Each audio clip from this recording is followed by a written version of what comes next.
going to be just good and peachy. So without further ado, give me 1 second to make some minor adjustments here, and then I'll be right back.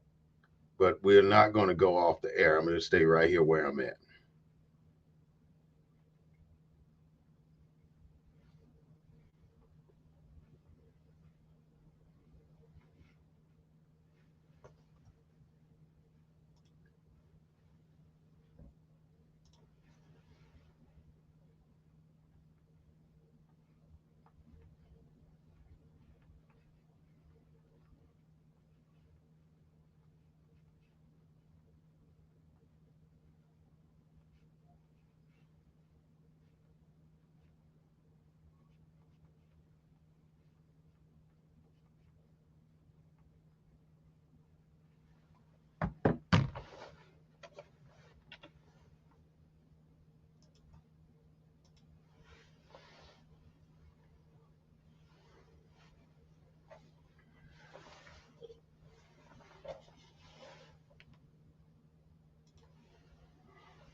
I think we're doing fine now. I think we're right where we're supposed to be.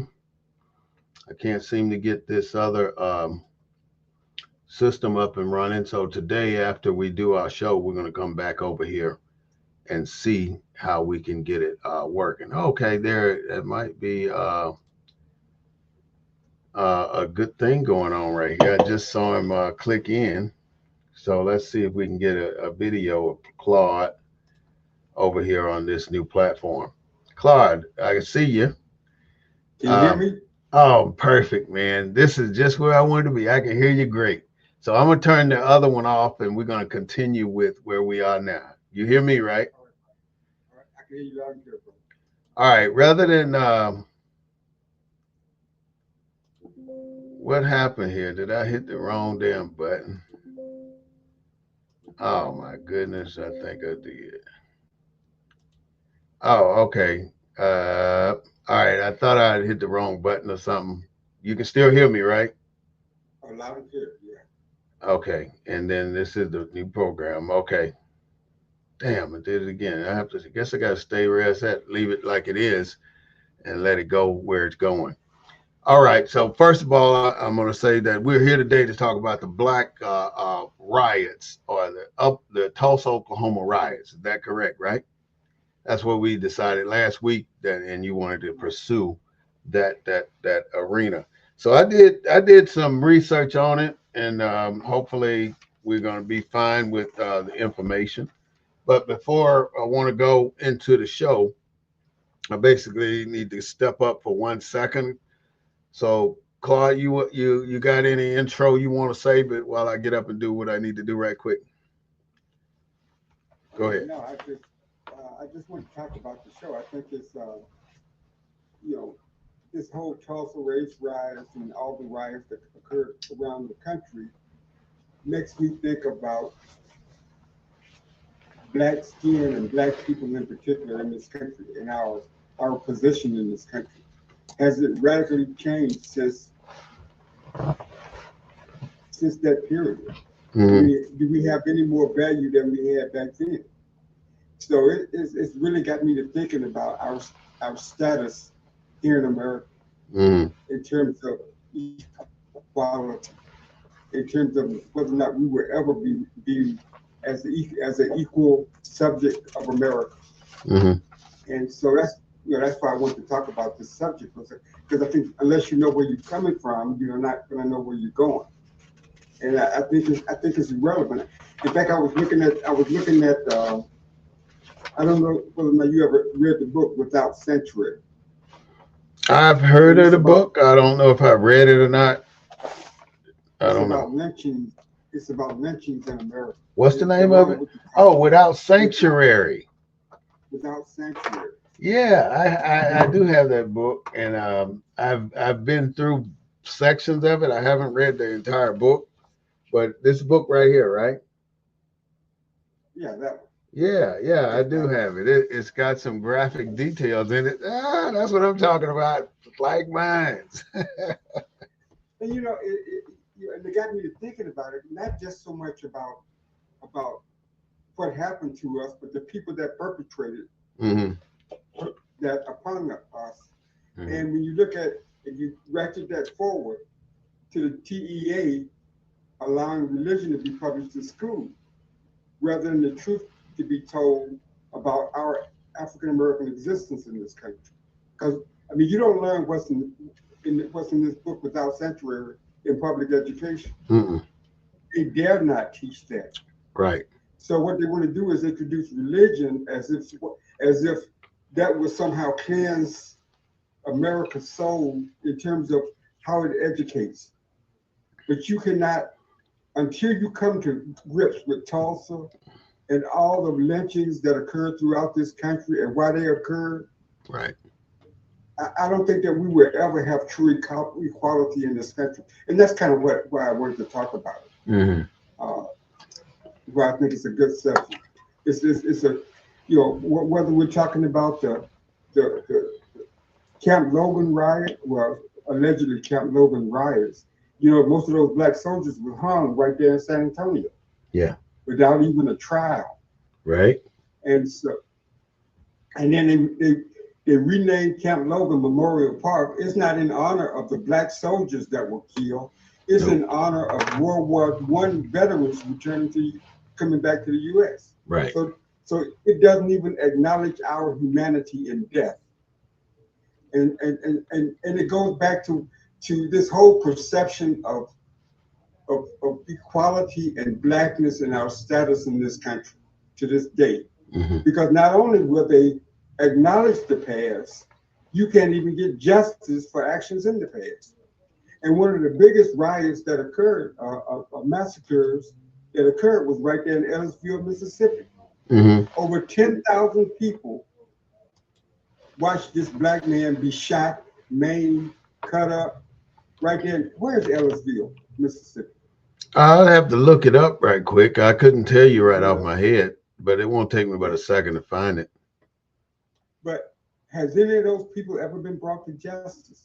No. Of any lynching? Not even from Tulsa. None of them. No one has ever been held accountable for Tulsa. And Tulsa was I think one of the latter ones. Yeah, 1921. Yeah, 1921. So how can we have true justice in this country? How can we ever have true justice when we know who they are? Mm-hmm. Yeah, we do. We know who did it. Yeah, the news. There was news coverage of it. Yeah, there was plenty news coverage of it. What I found. Go ahead. We always talk about equality, right? Mm-hmm. And value, and how African Americans are valued. And I just don't see how we can talk about equality without addressing that type of past and finding justice for those people that were murdered. I just don't see how. One of the quotes in the book was, "If the people of the South don't think any more of killing the black fellows than you would think of killing a flea. And if I was to live 1,000 years, that would be my opinion and the opinion of every other Southern." Mm-hmm. It ain't been 1,000 years. Mm-hmm. Okay, Ellisville is southeast of Jackson, about 40 miles southeast of Jackson. And it's almost dead south of Meridian, about 25, 30 miles. So it's down in that sector of Mississippi. Huh? So it's not in the Delta, it's in the heavily. It's way down south. As a matter of fact, it's off of 50. Matter of fact, it's right on 59. Interstate 59. You taught about Ellisville when you was growing up, when you was in school? Never heard of it before. You just mentioned it. I knew it was a lot of massacre. I know about the one in Clinton, Mississippi, but I didn't know about the one in Ellisville. But it's just so sad that all this history of our country we don't know about because they're trying to hide it from us. But there's a purpose for them hiding our history, and I think that's where But aren't they hiding our humanity? It's not our history. Uh-huh. It's our humanity. Explain that hiding humanity. I mean, how can you be, how can you have worth in America with and that type of atrocities never being addressed? Nobody was brought before a world court. There has been no atonement for those actions. And we're supposed to just go along and pretend like it never happened? Right. That's what they expect, right? That's exactly what they expect, it to go along without there being no atonement for the deeds that they've done. And that's basically what's happening right now. There's no atonement for what they've done.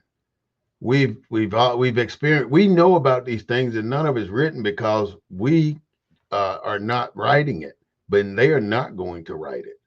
That's the problem. They write everything beautiful in their nature. So what they write is about how they want people to perceive how they operated in this country. But and it's a So to lie. the, so to the degree that it's not incorporated in our learning in terms of free and public education, Mm-hmm. to the degree that it's not part of the curriculum, Mm-hmm. doesn't that kind of impact to the degree of citizenship that we as Black Americans carry? Absolutely. We don't technically we don't carry a citizenship without the I go back to what I said a second ago, without the atonement. That if we don't ever face to the reality of what has happened here in America, we will never ever face the equality or better that we believe is entitled to us. And we're not going to face that because we're in denial ourselves of who we are and where we came from. And as long as we can't face our own reality, then how are we going to hold them to facing theirs? We can't say nothing until we face I our mean, own. we got statues of people that committed the crimes, Hmm. but we don't have statues of the victims. No, We unless have they're no still they're public portrayed as accountability. a slave, like the one I can't think of where this statue is at, but it's an Abraham Lincoln statue with his hand on somebody a slave's head. It's in Washington D.C. Okay. It's kind of hidden. It's Hmm. not on the main mall, and it's like the slave kneeling down at uh, it was kind of controversial when it was built. It's a sad depiction of who we are, and it tells America that we're going to keep these people in that position. And then when they hide stuff like the Liberty, what is that? The Statue of Liberty, where it was a black person given to America by France, and then they turn it into a white person. All this is whitewashing of shit. It's a purpose behind all of this, Claude. And when you know the purpose, you'll become a threat to America. Because I think you and I know the threat, and the threat in my mind is us knowing that the land is ours. And the one thing they don't want us to prove or show America is that this land is ours. We were here before they were, and that's the worst secret that can get out right now is that us knowing that this is our land. And they will never ever let this land go, even though they took every damn inch of it. They will never let it go. But And let me another, go ahead and open up the show right quick. We got into our okay, discussion, and we're gonna stay on this time. I'm gonna just say what I have to say.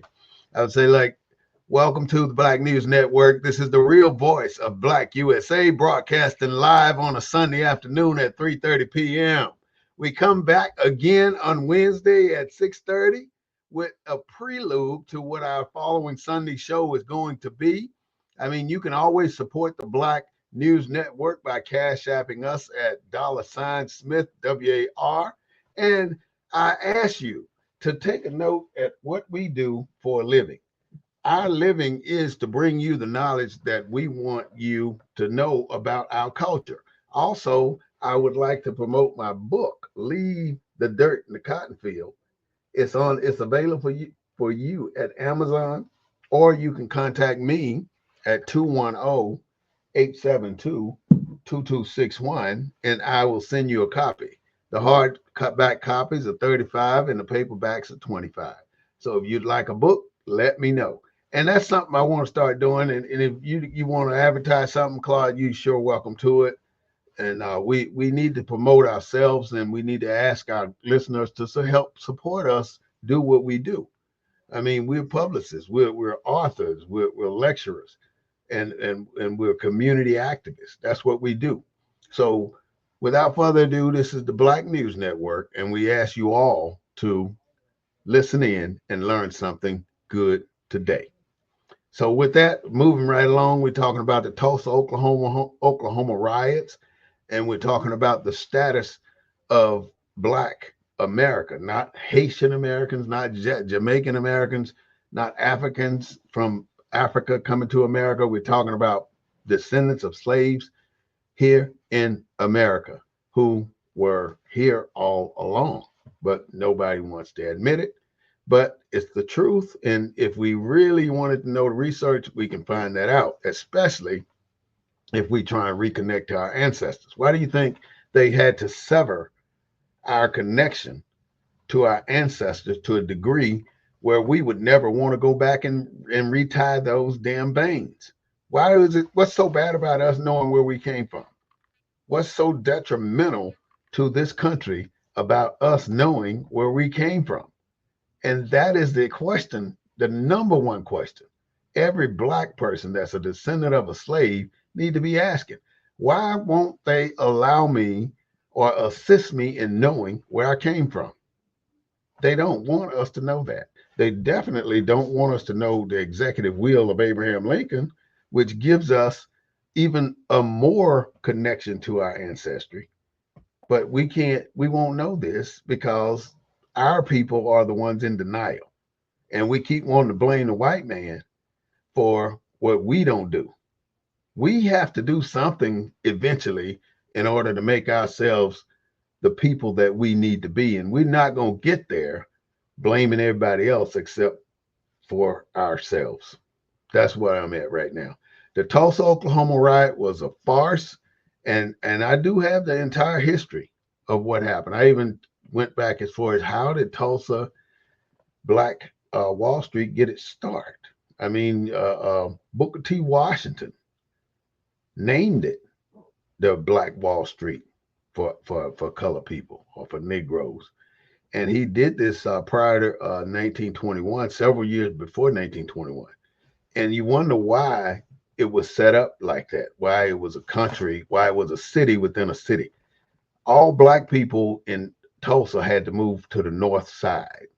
All the white people took over the rest of the city, but all the Black people were on the northern edge of Tulsa, Oklahoma, and they could not shop in Tulsa.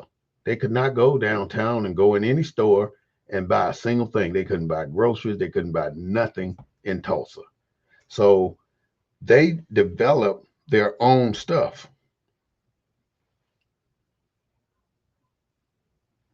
Wow. I was just looking at something on my phone and I was just shocked with to see that. So I'm sorry to look, but I'm going to keep going. Um, this is just such a serious issue with how Black people were forced to cook they grow their own hogs, their own gardens, their own doctors, their own lawyers, their own retail shop, make their own clothes. They did everything. They even had their own dentist. They had every single thing they needed. They had over 11,000 Black residents in 1921 in Tulsa, Black in the Greenwood district. They had 108 businesses. They had two movie theaters and public theaters. They had two schools going. They had 15 doctor offices that include dentists and doctor offices.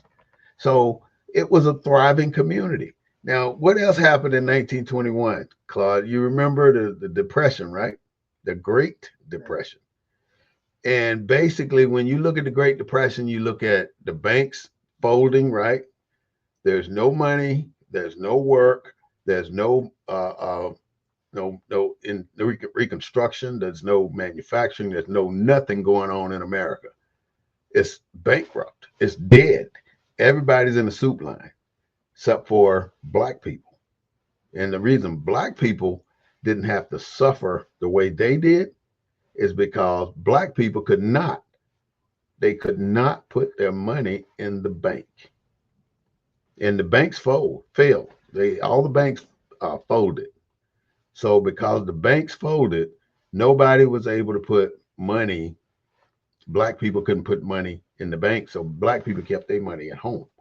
So they were still thriving in the Greenwood district, Black Wall Street. They were thriving, and the white people standing in soup lines were seeing that. So here comes, and you jump when you're ready, but here comes this black kid who knew he could go make money over on the white side of town shining shoes, especially those people coming out the oil fields, because Tulsa was known for the oil fields for the white people, and it was still in decline. So because they at first they couldn't use anything, but they could go over there and make money during the day, but they had to get back over on the black side before dark. So they had this boy was shining shoes, and he couldn't use the bathroom nowhere within a 3 block radius of where he was shining shoes at this department store, like a Walgreens or something.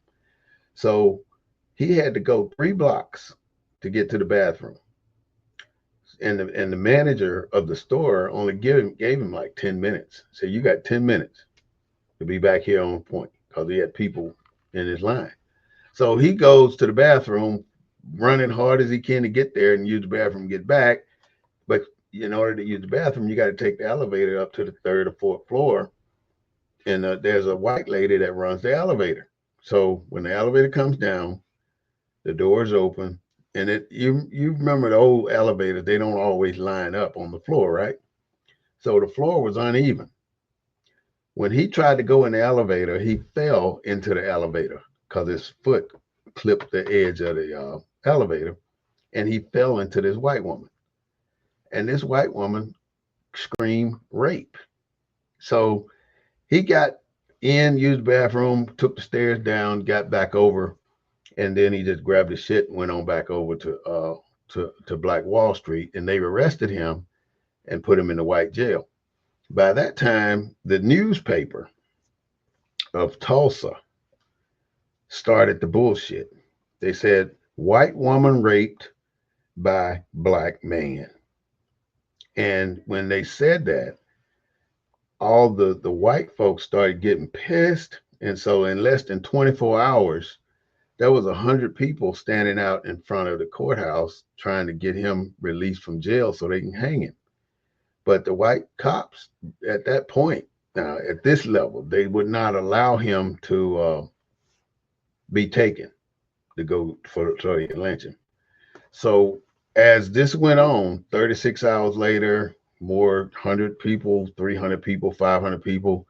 By in 24 hours, they had about 1,000 people there, white people, ready to pounce on the black folks. So black men that came home from World War II came over to the courthouse to defend the black man, and the white folks was telling them, "There's no need for y'all to be here. We got it. They're not gonna get him." So the black folks was on their way back to Tulsa, Black Wall Street, and one of the white men said, "Well, nigga, what you doing with that gun?" So he grabbed the black man's gun, and the gun went off, pow. And that was the start of the riot because the white man grabbed the black man gun, and the black man wasn't letting that damn gun go, and it went off. So the black men all got arrested. All the defenders of Black Wall Street got arrested, basically. So all those World War II veterans and all that shit, they got arrested. So when they got arrested, that left Black Wall Street vulnerable to their attack. So now this mob goes over and they start to burn and pillage. And the worst thing about it, they were looting. They were stealing black people's shit. And then once they go in and steal everything they could find in the house, then they burn the fucking house down. That's how bad it was. They would burn the house down and run everybody out. And so people left that area with nothing. They left with nothing. Everything they owned either got stole or burned down, and they left with the clothes on their back. So they burned 36 square blocks, 36 square blocks in Black Wall Street. They invaded, they looted, and they torched all these damn family homes. That's pretty sad. And that's the story in a nutshell. There's more to it, and I'll talk about that as we go on, but go ahead. I mean, yeah, I mean that pretty much uh, that narrative is pretty much the narrative as I understand it. But one of the takeaways, not just looking at Tulsa, but all the lynchings and riots involve a white woman. All over the country. You know, and I don't know whether it was the value that white women had in the white community, or was it the lack of humanity that black people had that caused such response. You know what I'm saying? I mean, because America had to define us when we got into this country. I mean, Mm-hmm. in terms of defining who we were. Because how else could most of the Southern whites, most of the Southerners basically said we weren't human. Subhuman. We had no humanity. Yeah. So was it the lack of that humanity that made association with white folks more egregious than what it would be if we had been viewed as having any kind of humanity at all? I mean, did that necessitate the anger? And if it's our lack of humanity in terms of our wholeness, that's why we can't get reparations to this day. Same thing. Because reparations would acknowledge our humanity. Yeah.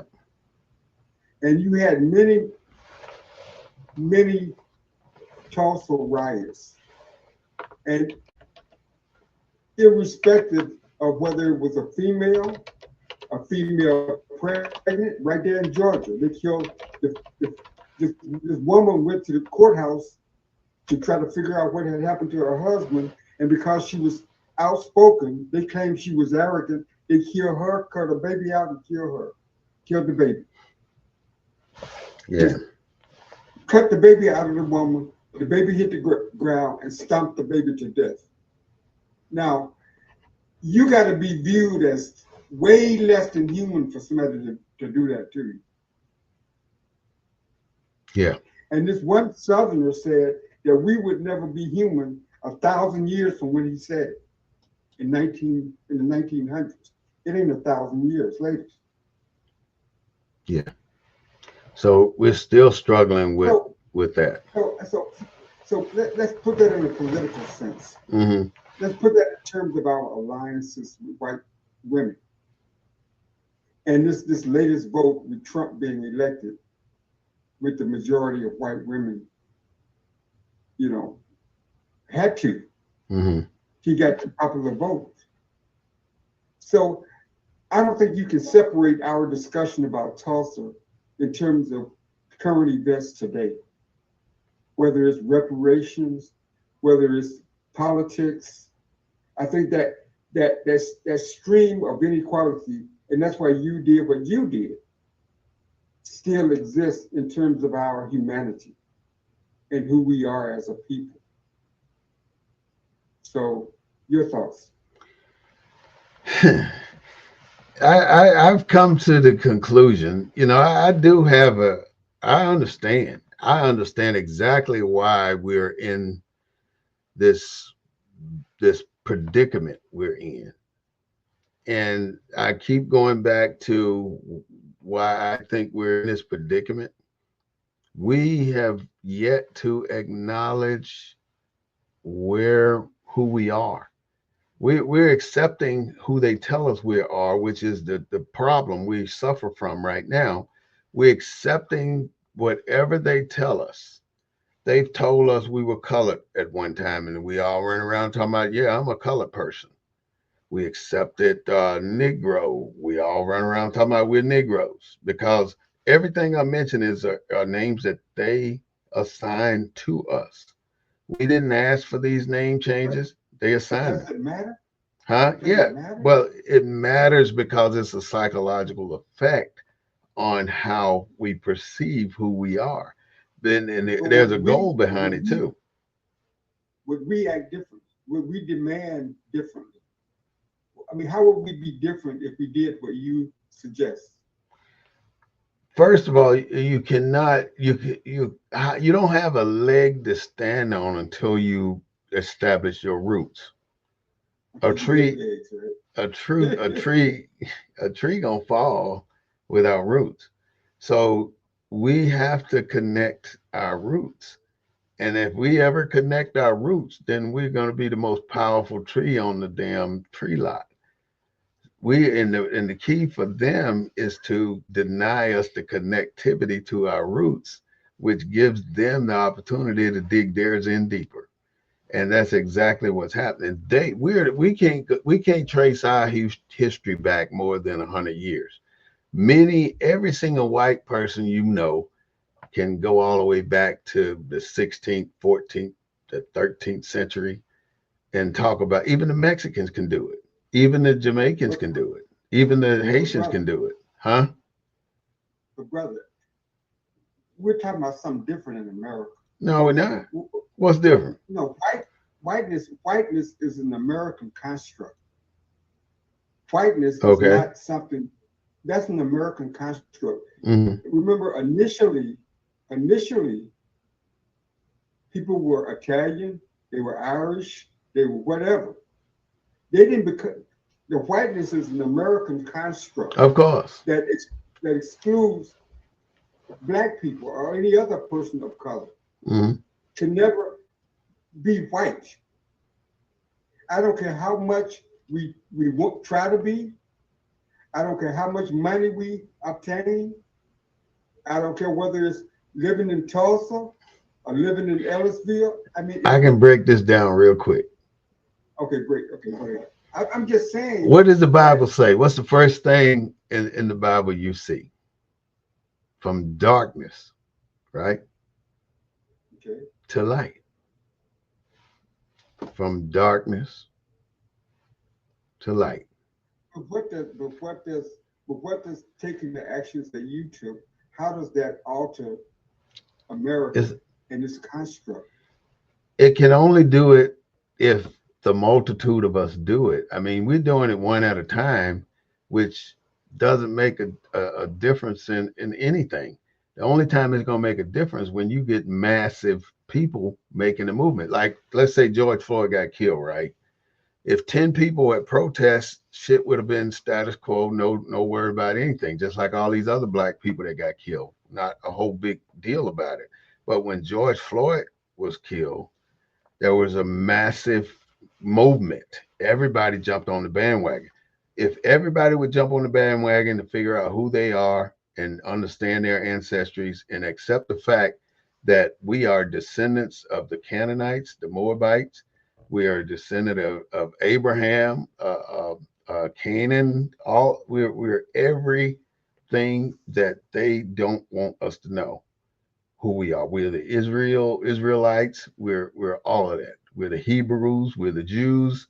We possess this foundation that we it's been hidden from us, and we won't accept the fact that this is who we are.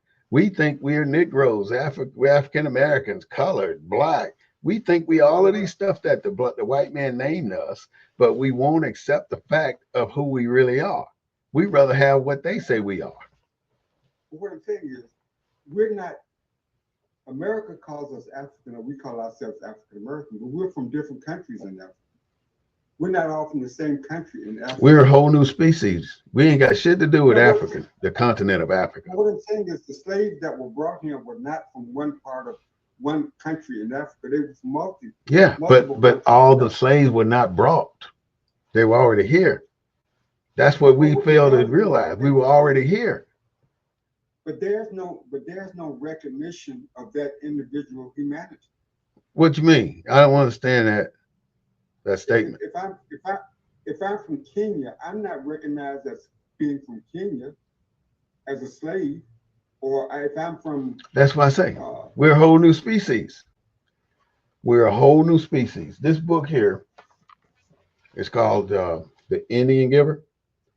This book tells you the journey of the people coming from Africa, and it's only a few boatloads, but there were tens of millions of people already here in on the continent, from Canada all the way down to Venezuela. you're talking about, but you're going beyond the construct of American apartheid slavery uh, existence. You're going beyond You got the to. political structure Why of would you America. stay in constraints of what they want you to stay in constraints of? They don't Uh, want you to go outside of that because they got you. As long as they can okay, keep you in this boundary, they got you. so if you go outside of that constraint, You see the so truth. what you're acknowledging is you will never obtain the status of whiteness. There's no status In, of whiteness. Whiteness there is is. this is a It's a perceived, it's a construct. perceived status. It's no status. That's a perceived status. It's not real. It's something that they have bestowed upon you and that we have perpetuated for no reason at all. We have no reason to believe that there's a status for white. We make that we make it right. We When they make it talk right about because they beat the shit out of us to make when us they accept it. when they talk about voting, let's stick to the political construct. Okay. They don't say they don't say uh, the Irish voted for Trump or the English voted for Trump. They said Trump got the white vote. Who So defined that whiteness, though? Who defined it? I'm saying. So if you got a whiteness, you Who also got to defined who defined the whiteness? Who they defined it? consider The themselves. white man did. The black people didn't define that as being whiteness. The white man defined his own. Who writes the history sells the history. We don't write the history, so we ain't selling it. If we were writing it, we could sell it.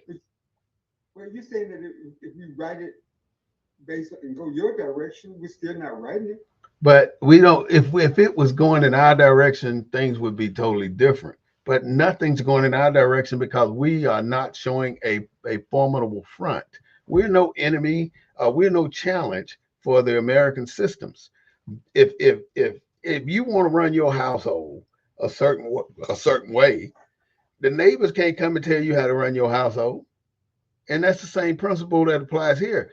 America, the white Americans want to run their neighborhood or their household the way they want to run it. And if it was equal across the board, there would not be 46 white senators in the Senate seats right now. There would be about 20, 25. But why did this is what I'm saying. The white America treated the indentured servant differently than they treated the black slave, right? In the Because they didn't Bible. want the indentured servants, Mm-hmm. building coalitions with the black slave, Right. right? Yeah. So they didn't.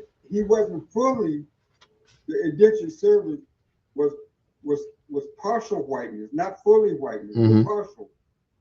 There were black So people who were indentured servants too. I don't know if it's white black people that were indentured White servants. people, black people, everybody could be an indentured servant depending on where you were found or where you came into that. You can ask to be an indentured servant because you wanted to buy your freedom with no debts. You when you walk off for indentured servitude in 7 years, you are clear of all debts. But if you had gotten married while you was an indentured servant and y'all had a baby between that wedlock, then that wedlock and that woman cannot walk off the plantation with you when your 7 years are up because they belong to the plantation owner, even though it's your wife.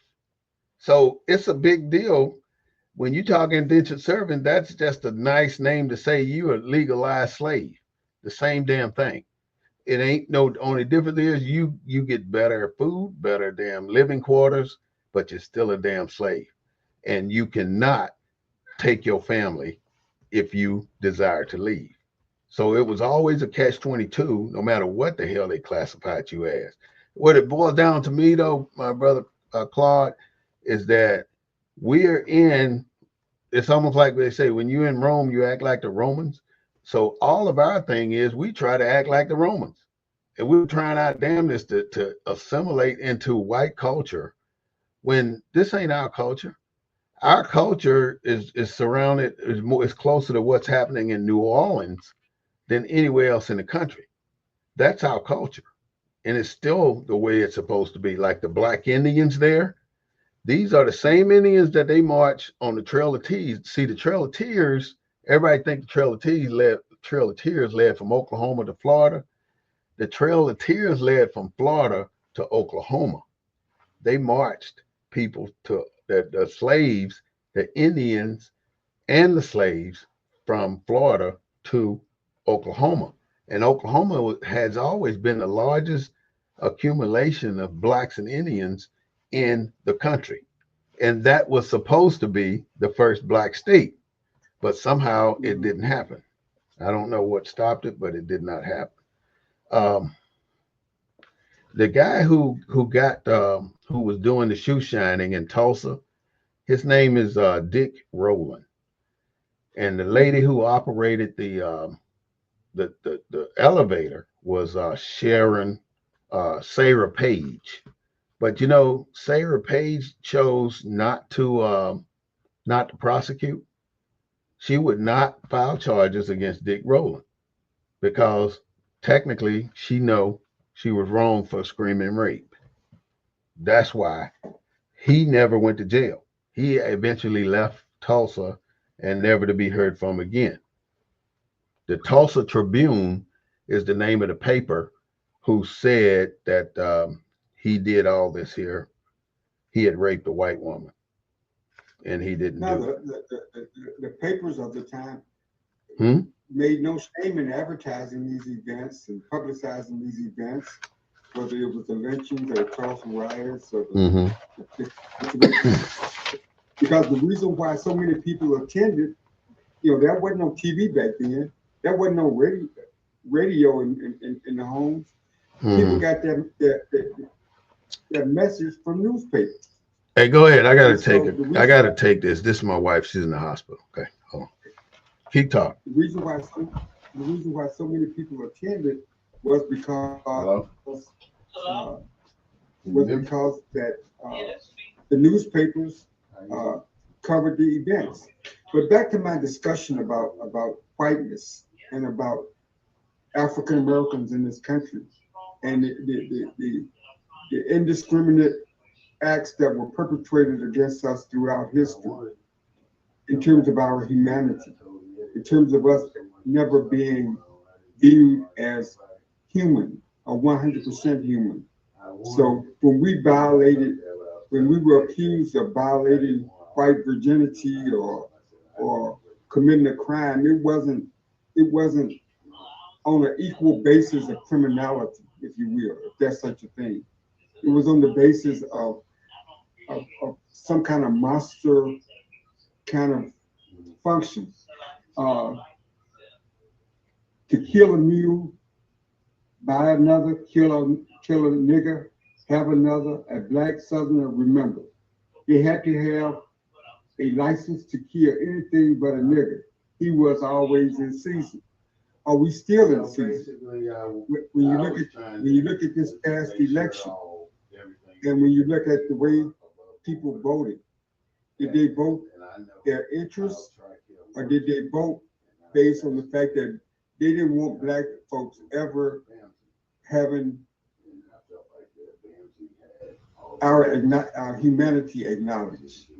And the case in Ellisville, where over 10,000 whites attended the murder of a young man accused of having some kind of contact with a white woman. And it just goes back to, are we viewed as uh, are we viewed as being equal? Are we viewed as being human? Do we have that capacity? The white southerner who said that how he viewed us then, that's the way we will be viewed for the next 1,000 years. Is that the reason why whites vote the way they vote? Is that the nexus of our two-party system? And that we're just used by one party for our votes and not for our value?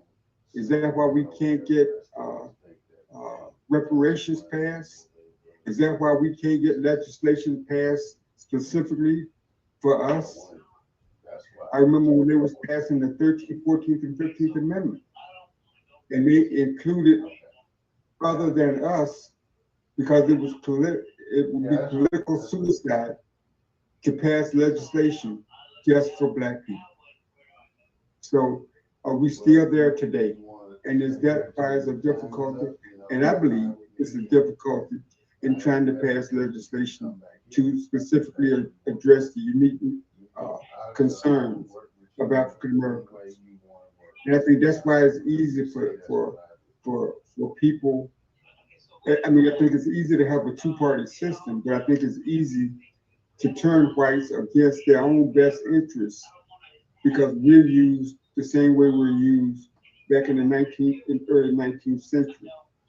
Uh, we're looked at the same, we're treated the same, we're viewed the same, and even though we're hundreds of years into our history here in America, uh, the status of black people remain pretty much as it did back in the early 19th century. Uh, I would encourage everyone to get and read the book Sanctuary. Without Sanctuary is a great and terrible book. It is an album of peacetime atrocities during which hundreds of Kodaks clicked, meaning it wasn't history done in a vacuum. The atrocities that occurred to us, the lynchings, the hangings, the shootings, the murdering, were all captured on film. We have pictures of the perpetrators or their descendants. No one has ever been prosecuted. If we had to go into a court of law for reparations, I think the right attorneys, because of historical documents, would have enough evidence for us to be paid reparations. There's just no will because we're not valued in as in terms of having our humanity intact. We don't have the same value. Otherwise, I think we would have had reparations a long time ago. So we talk about uh, the Black Wall Street, where again, America's whiteness was put on stage because America's whiteness was perceived to be violated by a young man that accidentally bumped into a white woman and going to use a bathroom that he could use nowhere else in the city of Tulsa. And because of that circumstance, a whole community was burned to the ground, which I believe, history, I think that if the situation in Tulsa was as it was, I don't think that incident would have precluded some other incident from happening because no people can walk on eggshells. And if you're in a city, a similar situation would occur, and that wasn't the reason that white folks burnt down Tulsa. They didn't think that black people were worthy of the wealth accumulation that they had. There was a certain amount of jealousy. There was a certain amount of envy. There was a certain amount of, why this black person got a piano in their house and I can't afford a piano. The same thing when soldiers came back from World War I. and wanted jobs in the factories. And blacks had moved from the South to go to the North to work in factories because there was a manpower shortage. When whites came back, the Red Summer was a direct result of economics. Whites wanted their jobs back that the blacks had filled in for when they left to go off to war. Black people who had opportunities as a result of the war wanted those same jobs when they got back. They wanted more opportunities.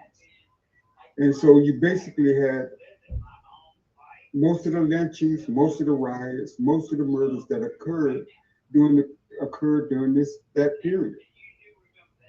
When it's viewed that black people do not deserve the same resources that white people think that they are owed, or that by virtue of their whiteness, that they deserve it over similarly situated black people.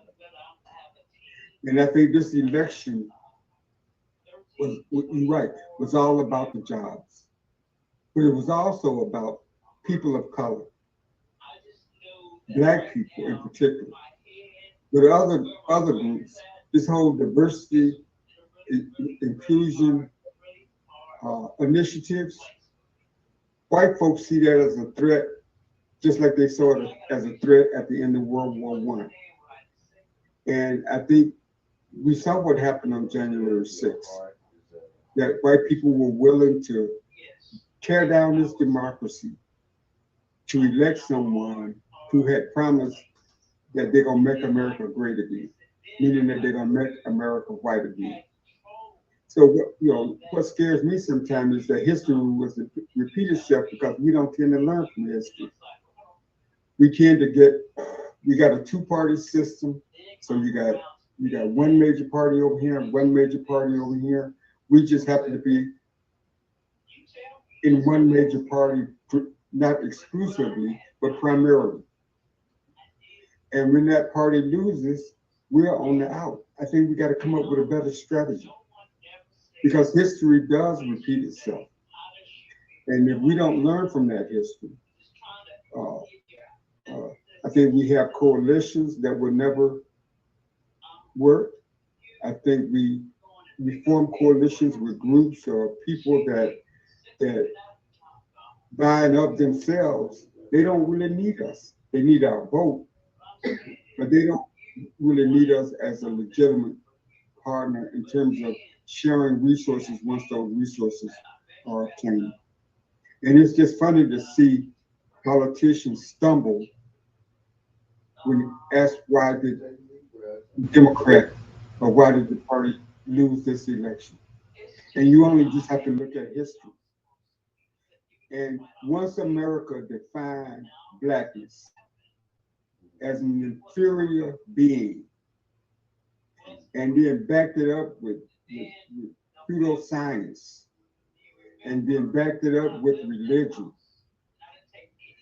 trying to unravel that structure, we're still trying to do that today. Because the stereotypes, everything that white America could throw at the black man, whether it was in the arts, in science, in education, they threw it at us in terms of negative stereotypes. And trying to unravel that, I just don't think that we figured out how to do it. But we have to figure out. We have to say whiteness,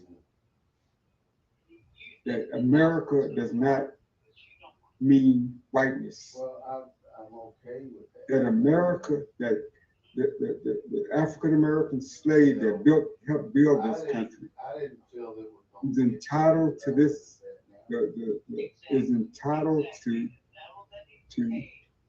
everything that this country has to offer when it comes to opportunity, when it comes to education, when it comes to equality, has every right to self-determination. regardless of skin color. But that is not the America that we currently live in. That's the America that we're striving for, but we're not there yet. And so talking about Tulsa, talking about the lynchings of the past, makes us confront the realities of today. Because you can't move on from that kind of past. You can't say it's in the past because it's not in the past. It's also in the present.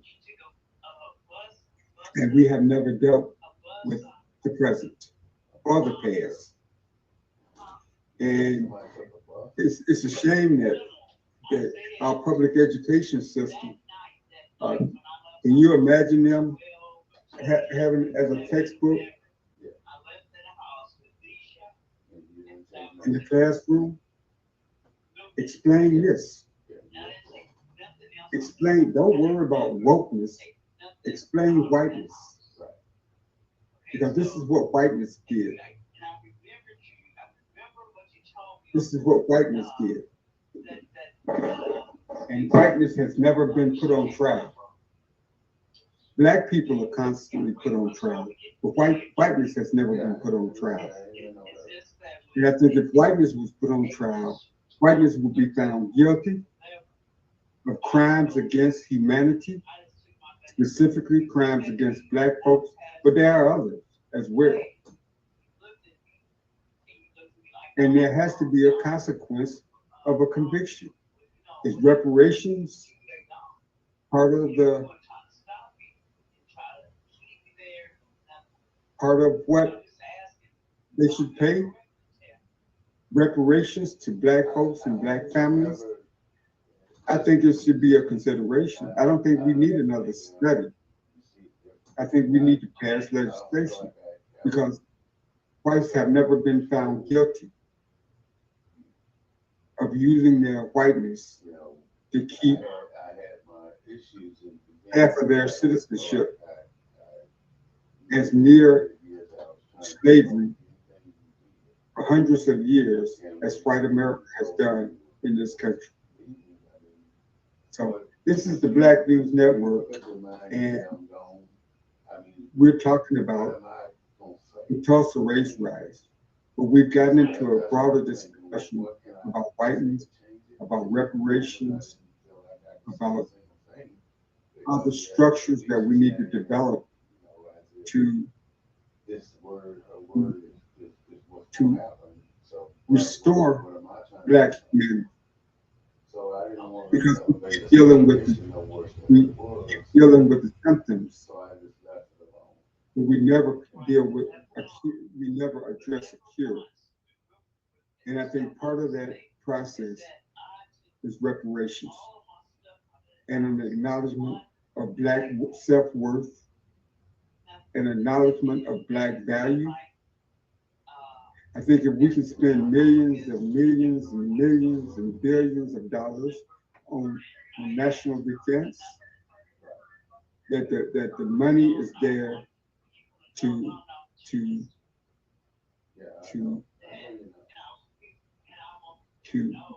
pay Black people in the form of reparations for their contributions to making this country allegedly one of the greatest countries on the face of the earth. But what our Black soldiers had to endure when they came back from World War I, fighting for freedoms that they never had here in this country. Being hung, mutilated, shot, murdered, maimed, simply for wearing their Black skin in the uniform of the United States of America. Reparations to those soldiers alone would have been a beginning. World War I, World War II, fighting for democracy abroad, and you're coming back home and having your eyes gouged out because you dare want to ride on the public transportation, or you dare move into a neighborhood that white America thought you didn't belong in, that you dare go down and apply for GI benefits, that you dare, if someone asks you, what's your name, Mr. Foster, or Mr. Smith, or Mr. Jones. So I think we need some deep discussions. We need some deep accountability. I don't think that we necessarily need a new coalition. I think this is something that Black people have to do for themselves, that we have to do it in unity with one another. We can't rely on coalitions. I know it's going to be hard because we've relied on others throughout our history, whether it was abolitionists, whether it was the early, women's liberation movements, whatever the coalition was. This is something that we as Black people got to do for ourselves, and we have to come together and make a universal demand for reparations. And it can't be this group of Blacks versus this group of Blacks versus this party of Blacks versus that party of Blacks. We have to come to a consensus as a holistic group and demand reparations. And it can't be based on politics. It has to be based on a universal justice. I think we need to go to a world court. I think we already have, and make that demand, because it wasn't just the United States that practiced slavery, it was most of the world. But I think the United States is unique in the sense that the advantage that white skin has had over Black skin. And there needs to be a cost associated with that in the form of reparations. Especially when you're talking about Tulsa, when you're talking about Ellisfield, when you're talking about all the communities. Some of them are at the bottom of a lake. Some of them are at the bottom of a river. They used to be thriving Black communities. How about all the communities that were bulldozed, like in St. Louis and other places that were divided by federal highways, cutting right through their communities and basically doing what, in a more systematic way, doing what happened in Tulsa to the Black community, but doing it in a more civilized way by basically splitting the community. And so I think reparation should be our uniform call for justice in this country. I don't think we can really move forward without addressing the atrocities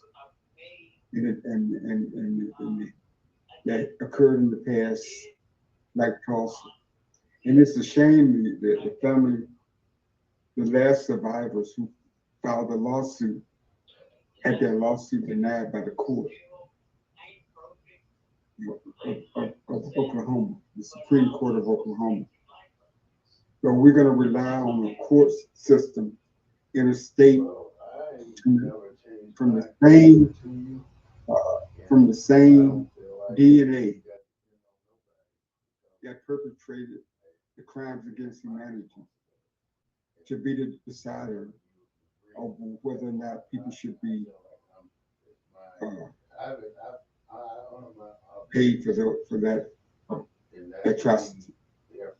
That's the American system. And that system it was set up, it's structured. It was set up not to work for us. And so when it comes to justice within a state court, I don't see how we will ever obtain justice depending on that remedy. But that's the structure. That's the racist structure that's set up in America. From the Constitution all the way down to state laws. were designed and set up to keep black people in a certain condition and in a certain place. So if we have any listeners out there, call in and let us know what you think. Let us know about this conversation. But I think that we begin with a uniform demand for reparations.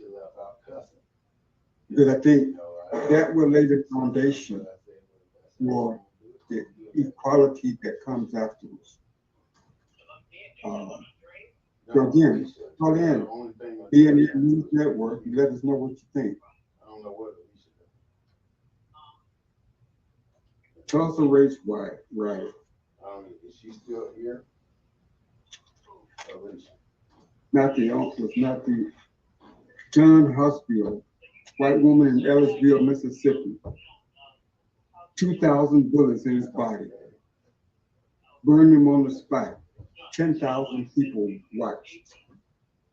Well, I don't like Race East St. Louis, Illinois. Race riots. Longview, Texas. They were not there. Waco, They think about what they wanted to do. Rosewood Massacre. Camp Logan, Houston, Texas. Race riots, Omaha, Nebraska, where a person was dragged out of jail in downtown Omaha, accused of assaulting a white woman and lynched. Race riots in Atlanta, Georgia. Race riots in Chicago, Illinois. Springfield, Illinois. Which, by the way, led to the founding of my previous employer, the NAACP. East St. Louis, Illinois. Kansas City, Missouri. And the list just goes on and on. There was not an area in this country that was not untouched by racial violence in the 1900s or since the founding of this country. Thousands, hundreds of thousands of black lives lost, murdered. A black woman in Georgia who protested the arrest and killing of her husband, who was pregnant, was driven to a bridge in Georgia, hung, shot. Her newborn baby was cut out of her body, and one of the participants, male participant, took his boot and washed her head. Pure evil. Pure evil. None of the participants have been convicted in any state court that I'm aware of any of these wrongdoings. This so-called extra justice that black people were dealt at the hands of so-called law-abiding citizens. Yes, we can't bring the people back, but this country was founded on slavery, on the creation of wealth, and so for a country founded on the backs of human wealth, and reparations is only redress for America. And black people, we have to come together and demand and withhold our support from either party. From either party. Until they pass reparations. Until they allow reparations into the country to be a part of the solution for the atrocities that have occurred in this country. Again, this is the Black News Network. You can support the show by Cash App. If you have any questions, you can call in to the show. We are broadcast on Sundays at 3:30 and Wednesday afternoon. Again, I'm Claude Foster. I'm your co-host. along with the host, Warren Smith-Bey. You can you can share your support by cash out the show at $Smith War. And your contributions will help us to continue to broadcast this show and educate and motivate and our listeners. Because one of the problems that we have in this country when it comes to addressing a lot of the concerns, we have no national source of information that is not part of the system that basically devalues us. Because everything is driven by the almighty dollar. So there is no reliable source of information that can educate Black people regardless of party affiliation, regardless of special interest. So again, this is the Black News Network. Your comments are welcome.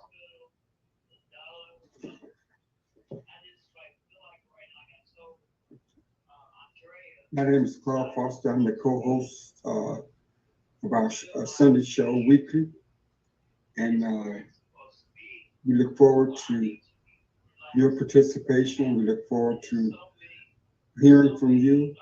We look forward to dialoguing with you each week as we discuss issues and provide a different perspective on issues dealing with Black Americans in these United States.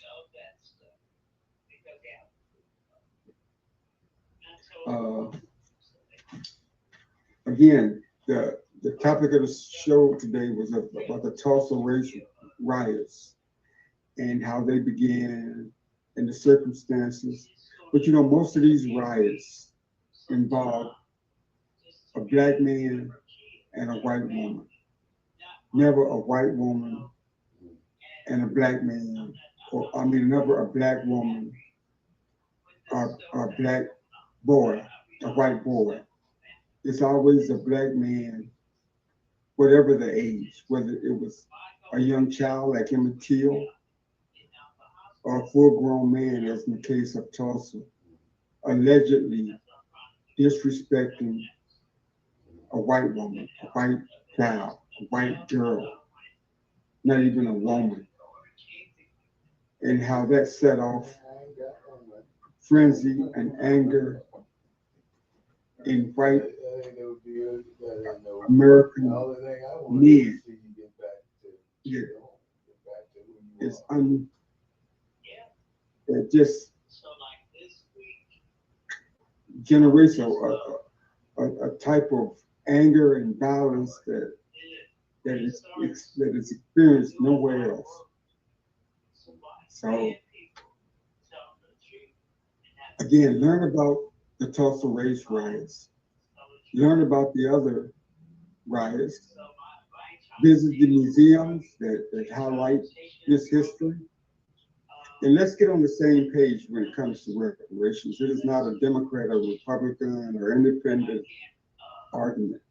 There has been legislation put forward to study reparations. I don't think we need to study it. What we need to do is come up with an amount. America promised.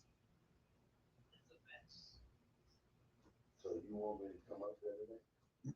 America promised 40 acres and a mule, and we didn't get that. And that was a promise America made without any input from Black folks. But they saw that as a just compensation for the years of free labor that had existed under slavery. And I'm saying, Black people, we need to demand reparations, and let's work out the number. What is that number? You know, what is that value? How much should the descendants of how much should 41 million Black folks receive? I mean, what's 40 acres and a mule worth today?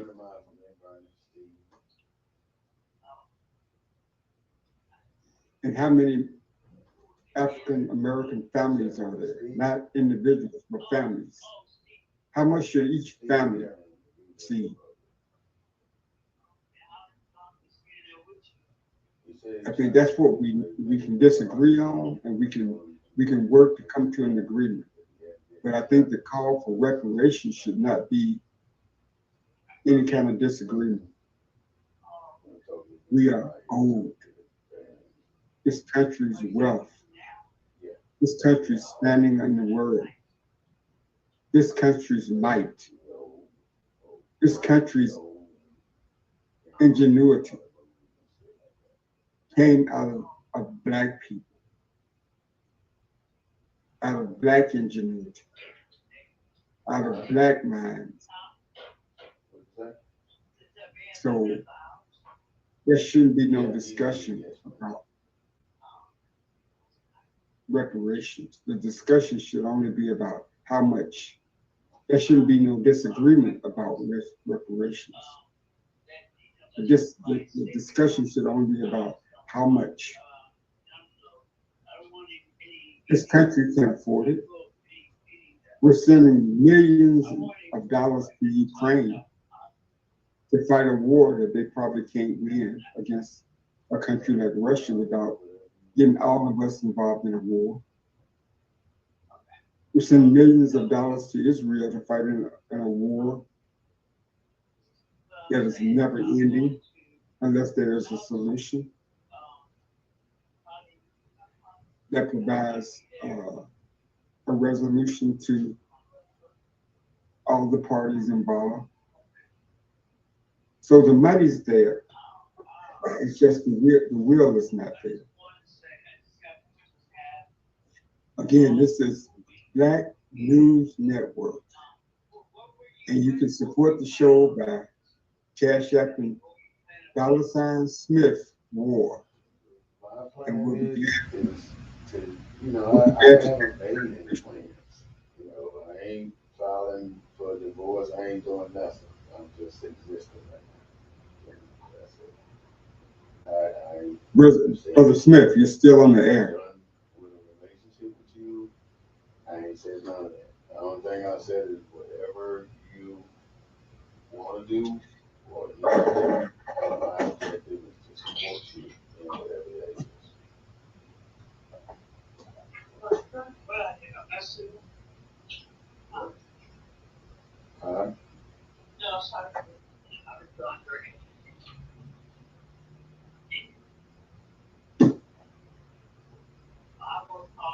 This is Black News Network. I'm your co-host, Well, Foster, be up there Tuesday anyway, coming to you Sundays at 3:30. That's the 26th.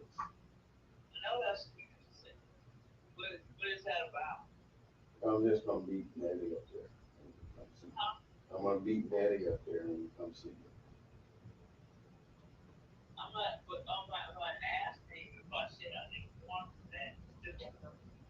Well, I'll just not do it.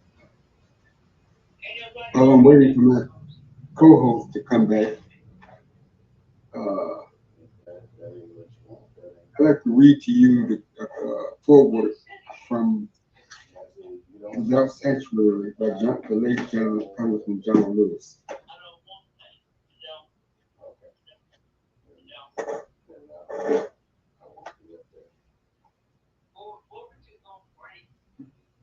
Without Sanctuary brings to life one of the darkest and sickest periods in American history.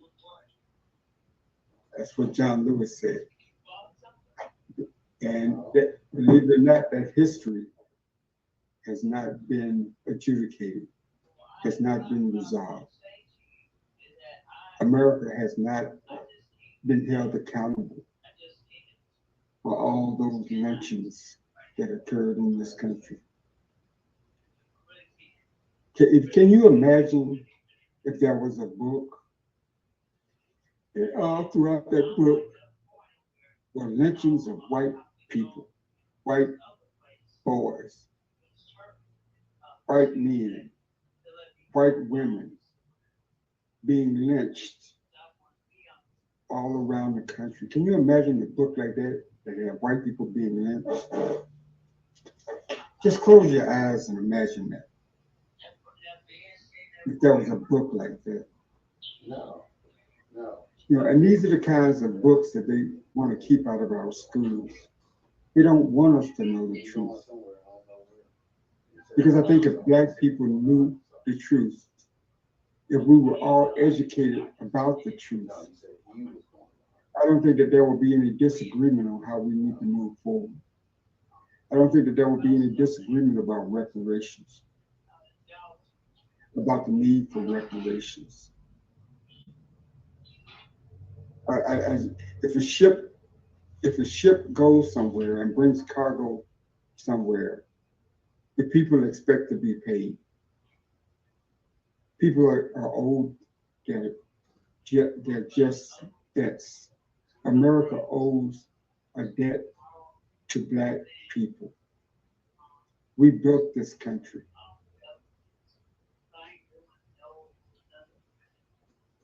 And we have never been compensated for our efforts. There's plenty of proof. We can go into any court. You would think that we could go into any court and prove everything that we're owed. You have the slave records. You have our names. That was not shy about keeping records. Records kept on us like you keep on an animal. Like we were property. So there's no dispute about what we're owed, or what we should be owed. There shouldn't be no dispute. Again, this is Claude Foster, CNN News Network, signing off.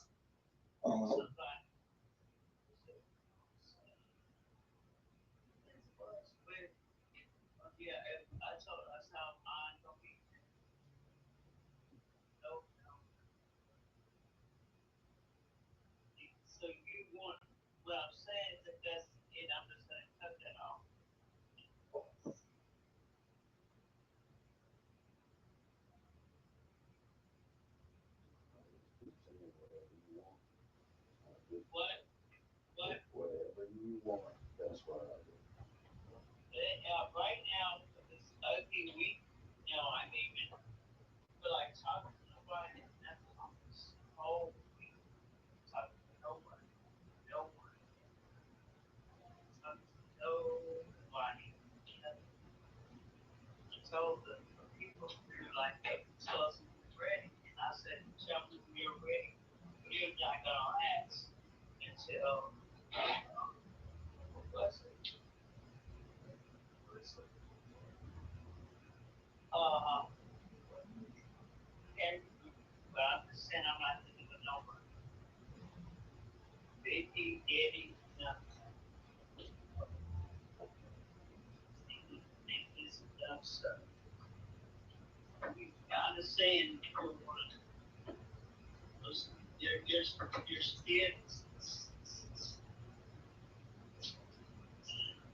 Mm. Well, you feel okay calling me, right? Okay.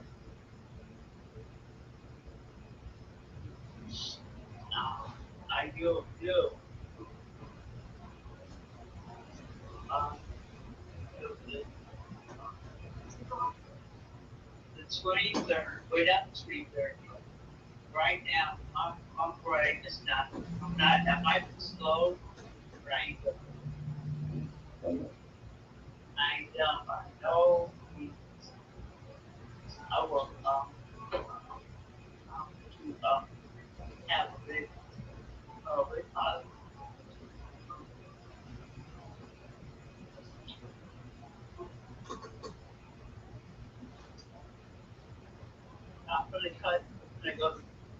So I'll be well, what's that man's name? Who's at your house? Steve. Oh, John wants to think nothing about me else. We have whatever we did. I want you to know that. So you think I can just not think about you or not care?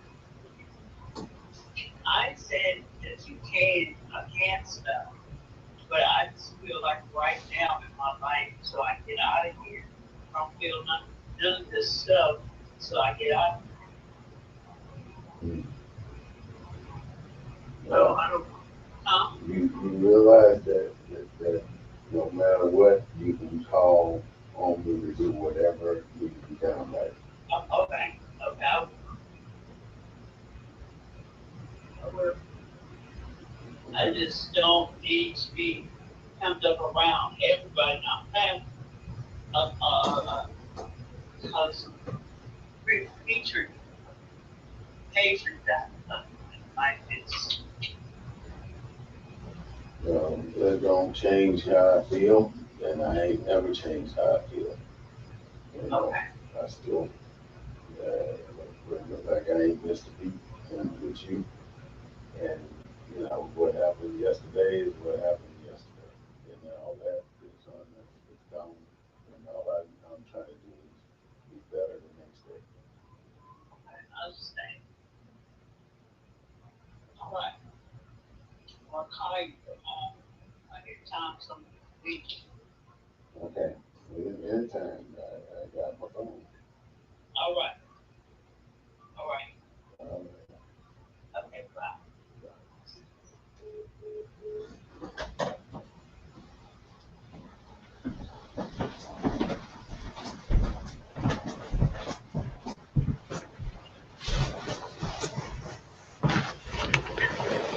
Oh, first of all, I'm sure Claude already took off, but it was a call I really had to take, and I apologize. No, he's still there, Claude.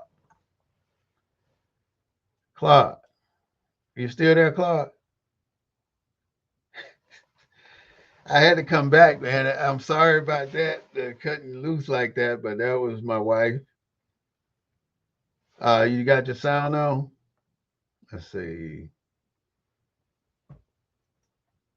because it's still on air, but I can't hear you right now.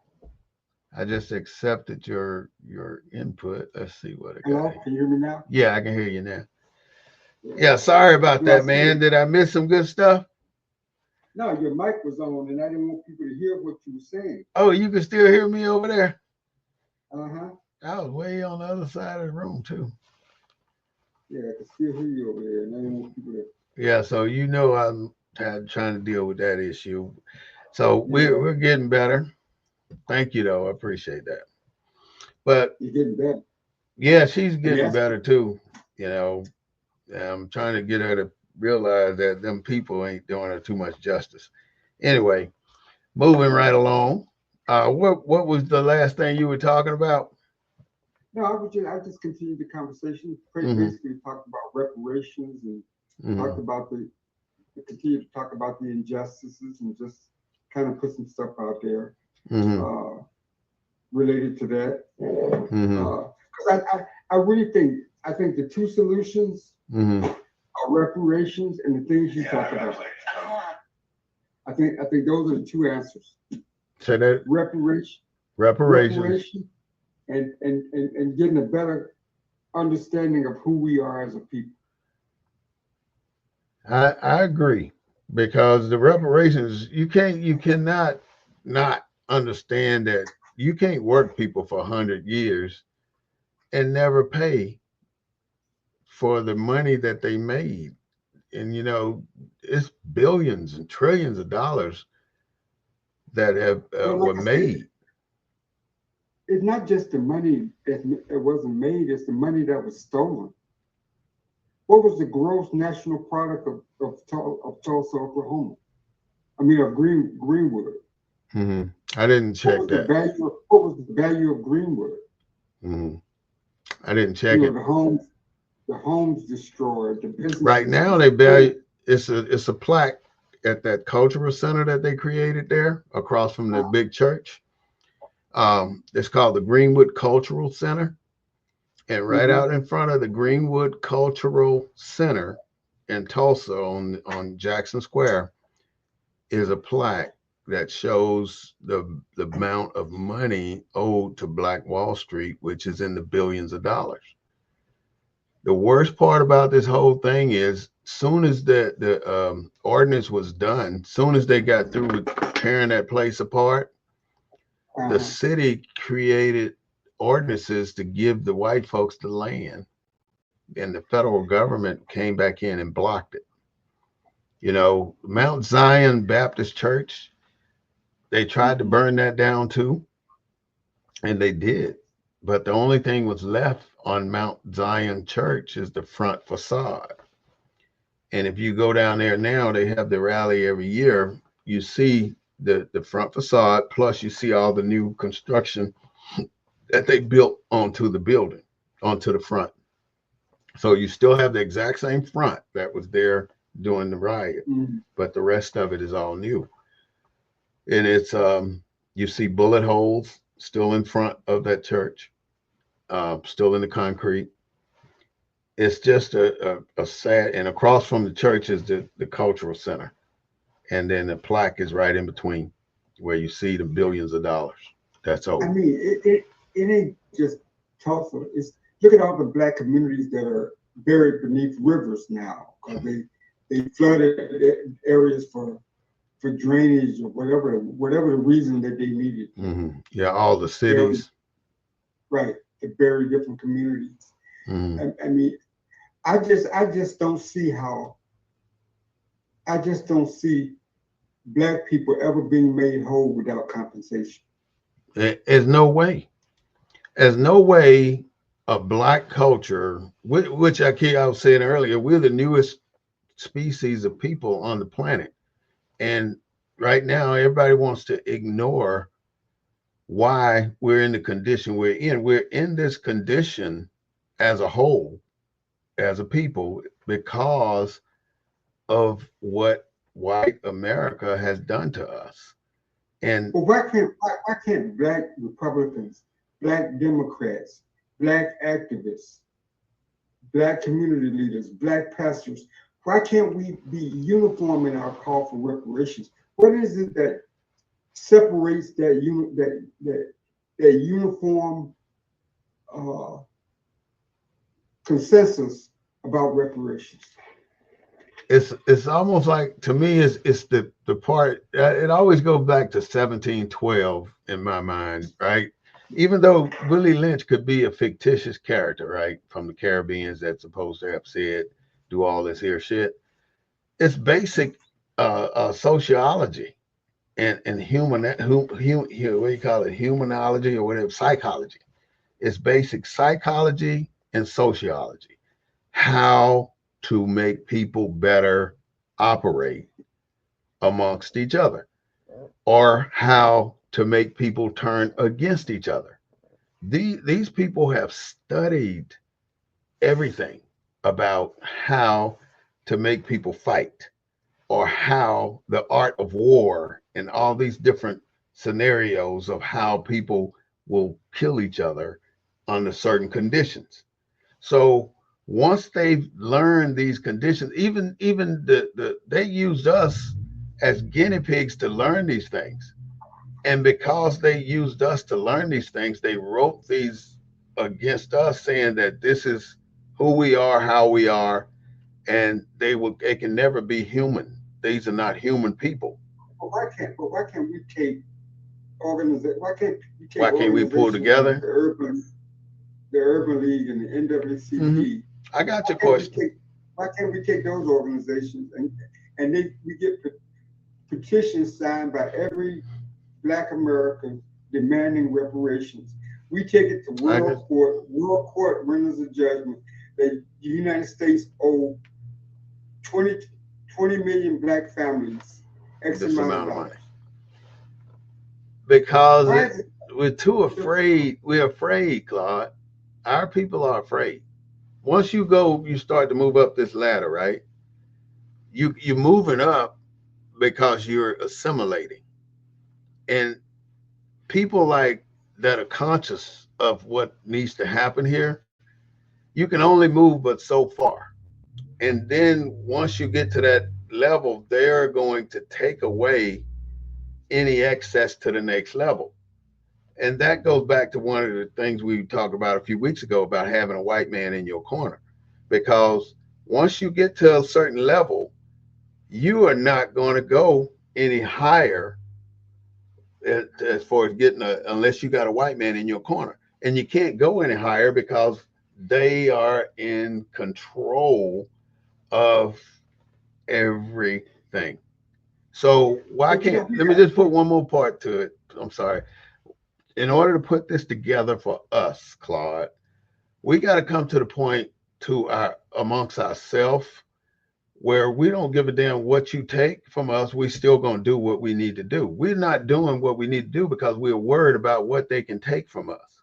We're afraid to lose anything, and that's what the problem is. You know, I'm a six-figure. I don't want to say the word I was going to say, right? You know what I'm going to say, an N word. At that point, even during my career, but at no point I lost my dignity or I lost who I was or lost my activism side. So when a white man tells me to get, that's a problem for me. I don't give a damn who you are. If you're the liaison to the president or the president himself, you cannot tell me to get because that's just something I will not accept. I don't care who it's coming from. Even if you can ruin my career or lock me up or do whatever you do, you still can't tell me to get. And I make but, that but known.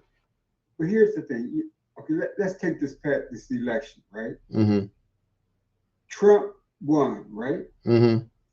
And he got the Congress and he got the Senate and the House, right? Mm-hmm. And so they don't have no different caucuses arguing with him. Mm-hmm. If the Democrats had won, you got different caucuses within the Democrat Party arguing against with each other, right? Mm-hmm. You got the Hispanic caucus, you got the Asian caucus, you got What's this the caucus. difference? How come the Republicans don't have all them different caucuses? What's the difference in the Republicans and the Democrat? I'm just asking, why does the Democrats have all those different groups and the Because Republicans the same don't? reason, the same reason they can't make a decision.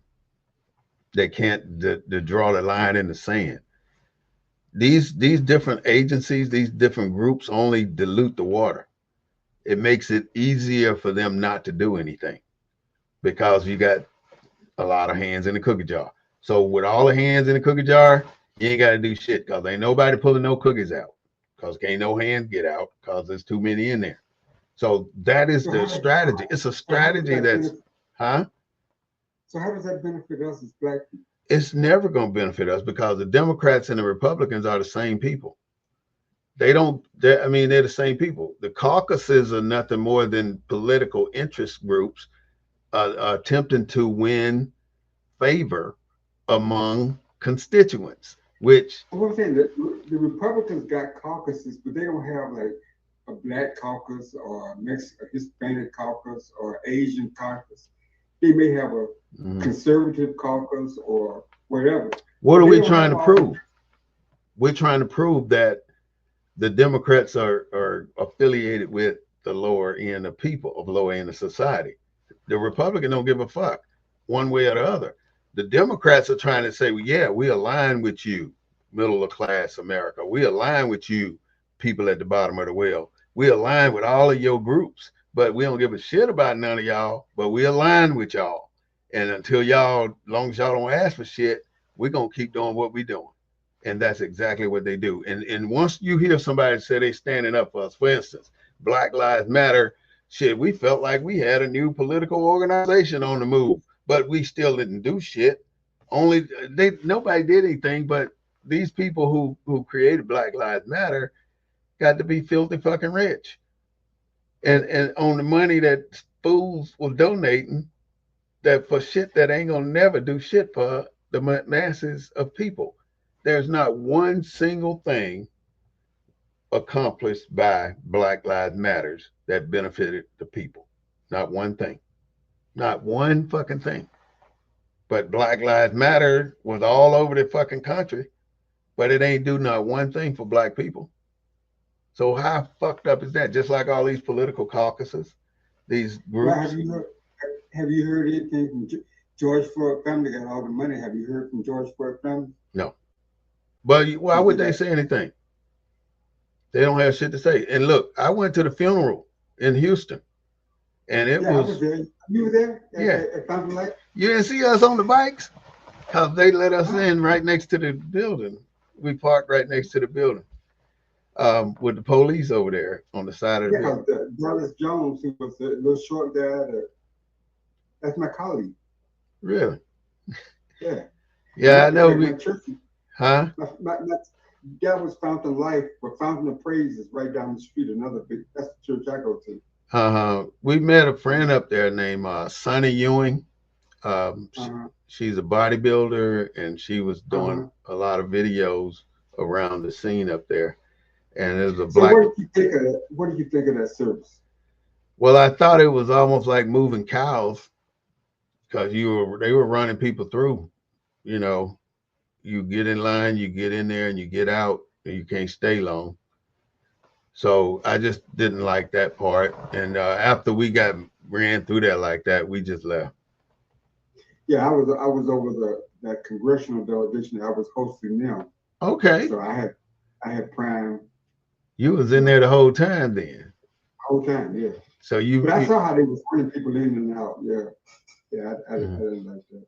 Yeah, I did take a picture or two, when I was there, but Hmm.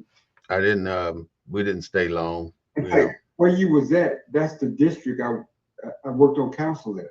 Okay. That was my that's Okay. So Houston it's has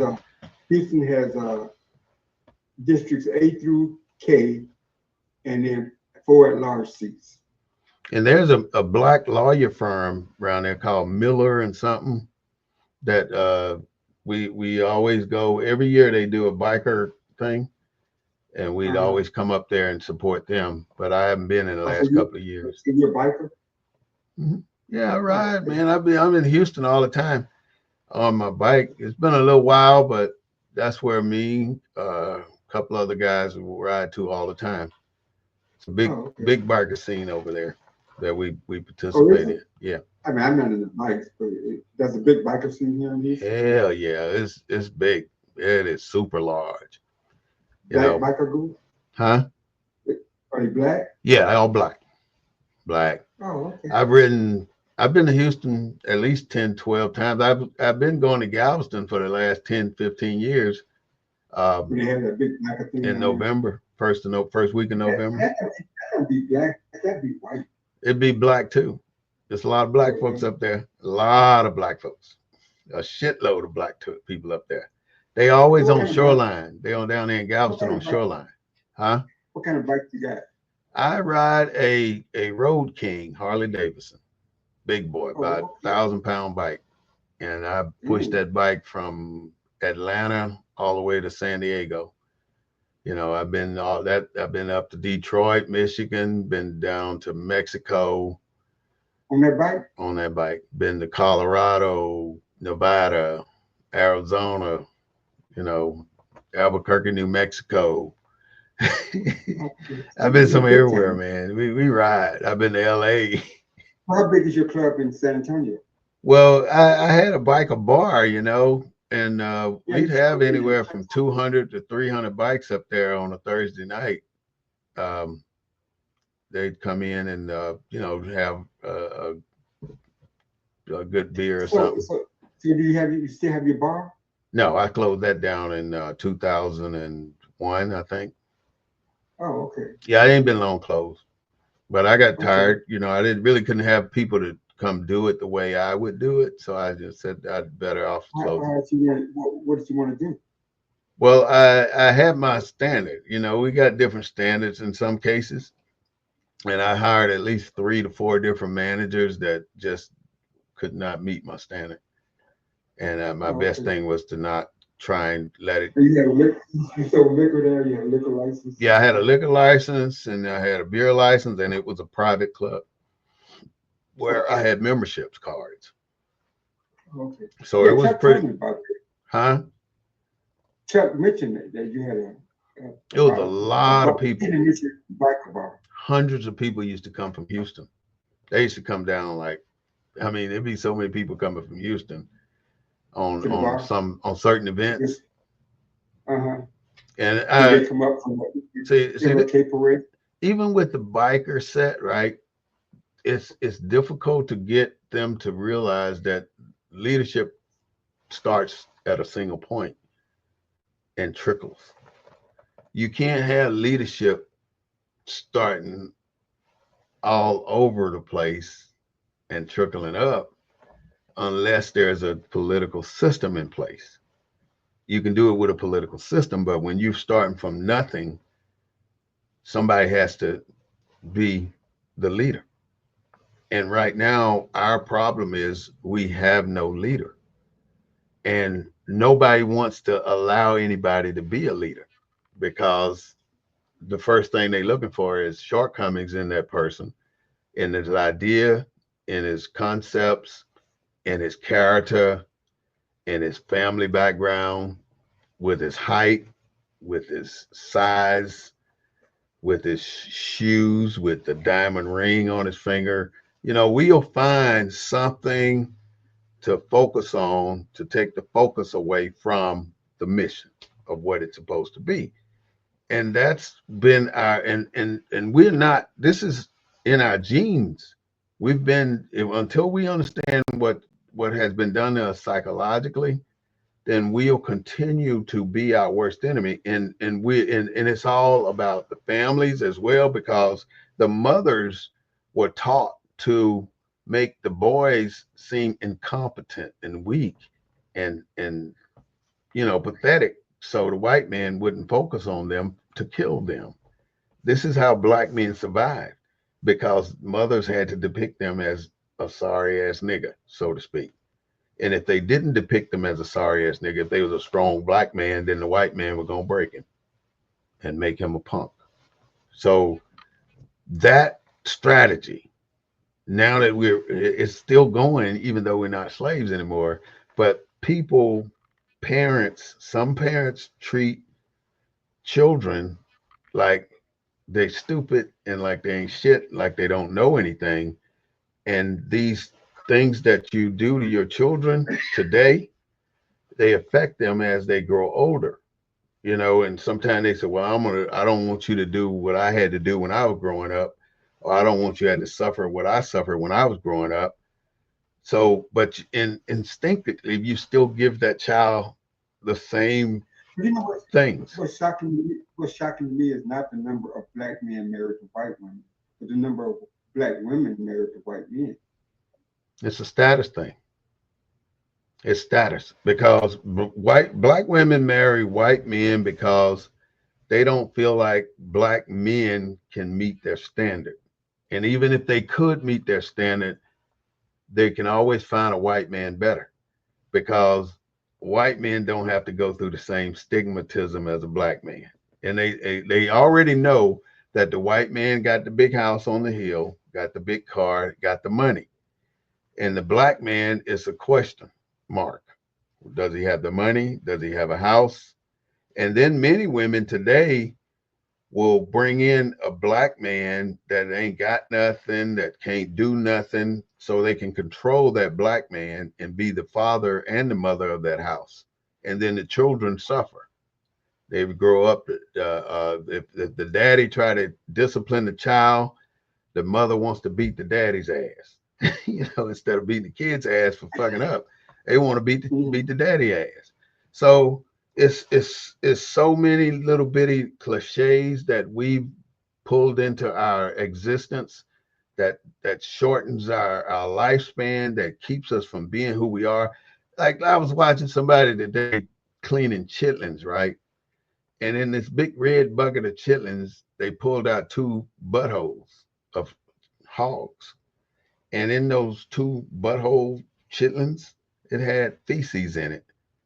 And they throw them in the bucket, as that they throwing it away, but you still cleaning the rest of these mofos, and I grew up on chitlins like many of us did, but that don't mean I still want to eat that shit.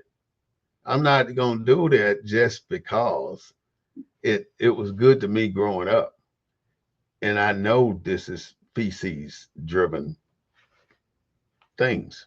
I That's why you have mean, to clean them. That's why you have to clean them real good. huh? That's why you have to clean them so you have to Yeah, wash them so. yeah. You clean them and you wash them, and you clean them and you wash them, and you clean them and you wash them, and you use bleach and you use detergent and you use all these chemicals to clean chitlins, and then you cook them till they cook them, and you cook them and you flavor them and all this shit, and then you sit there and smother them in hot sauce or some other shit, and then you eat them, and the only thing you got is a gelatin type taste in your mouth. You don't really taste shit but the hot sauce. What the fuck are you tasting? You don't even But taste the chitlins. I never like chili. I could never get past the smell. Man, I ate a I, spoonful 2 years ago, and that was the worst damn thing I ever done. I was sick for 3 days and shit. I never eat them again. Never.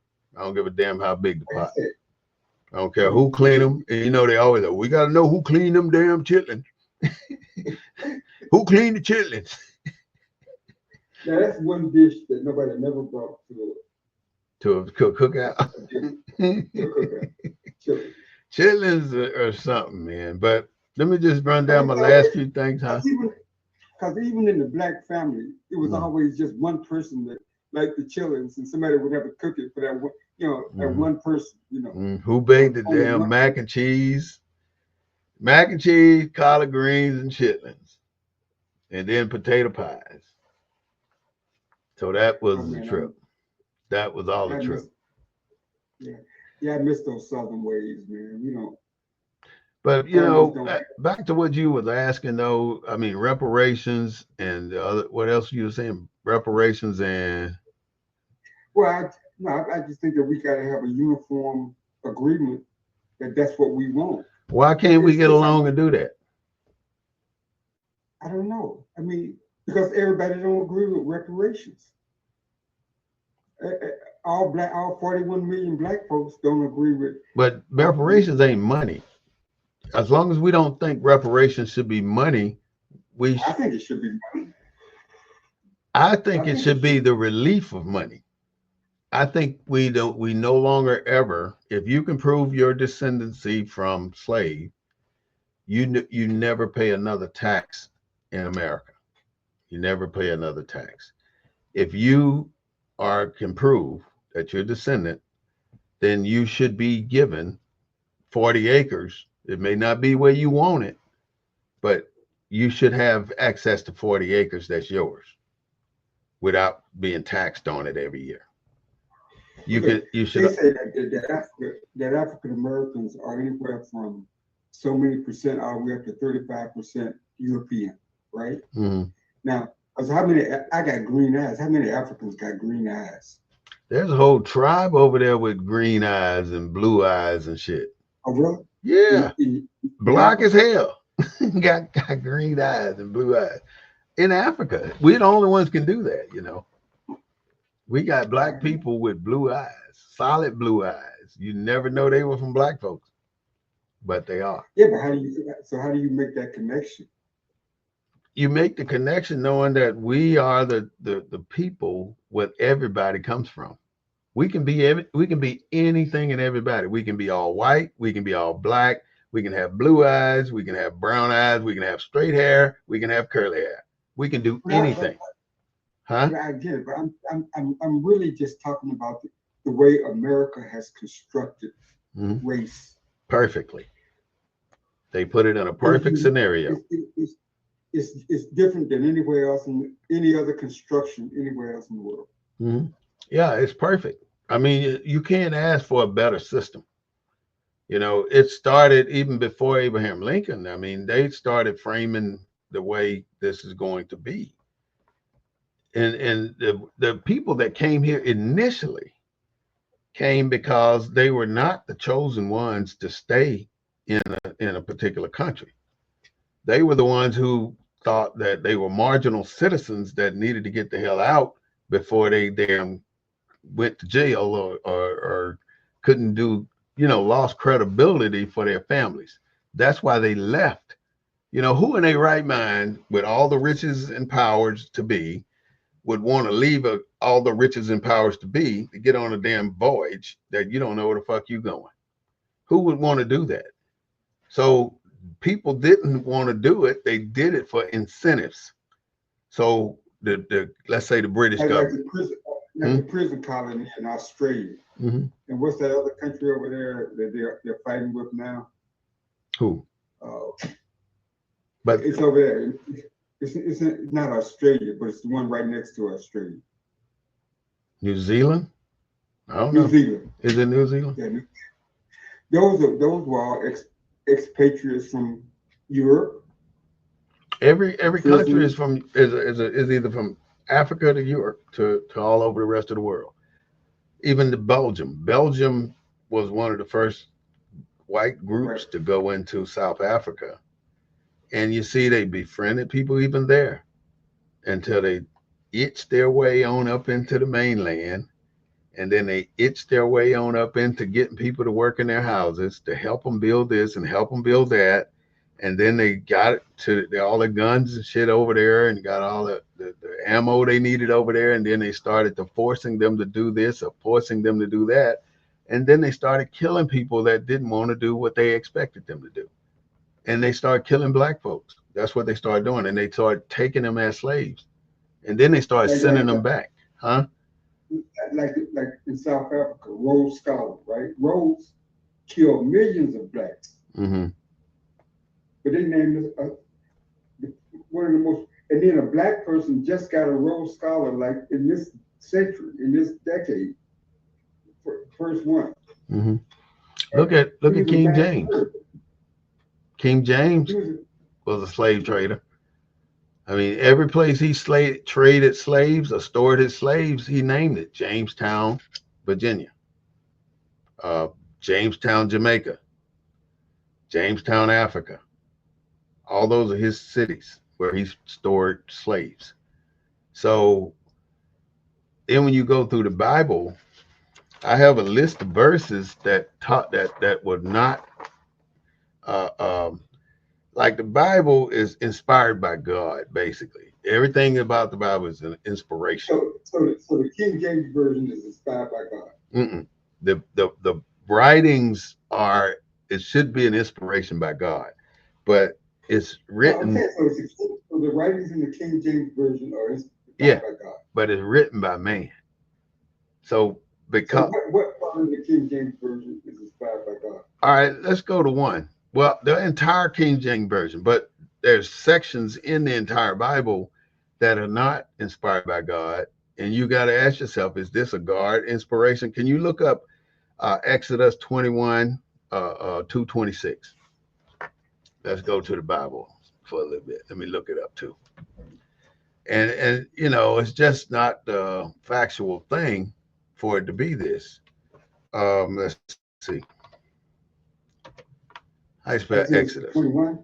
226. Exodus 226. Exodus 21, verse 226.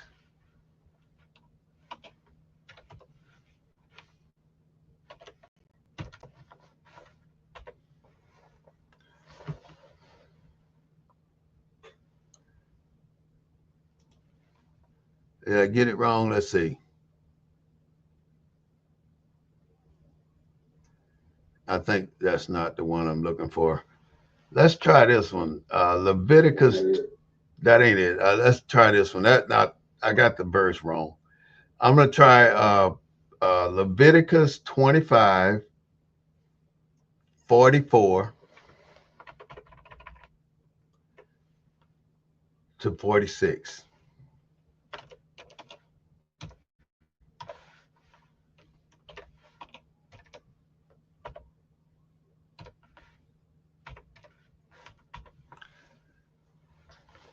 Okay, Leviticus 25, 44 to 46.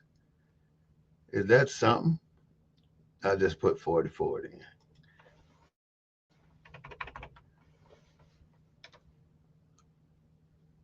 25, 44, Is that 25, 44? and 46. Damn, Verse 6. I still got that one wrong too. I'm gonna try one more. I'm calling myself looking up all the verses that don't. Your Huh? Did you get it? male and female slaves are, You got it. Go ahead. yeah, it says, your male and female slaves are to come from this family. For them you may buy slaves. You may also buy some of the temporary residents. So what does that mean? I didn't. I couldn't. You were Permitted breaking the up. Israelites to purchase and own, permitted, it's about slavery, permitted the Israelites to purchase and own foreigners and resident aliens as chattel slaves Hmm. because of their ethnic and social status. Is it? I don't know if that it or not. I'm this damn my filter ain't acting right or something because I can't seem to bring up a single Bible verse. That's what it says. Say it one more time, please.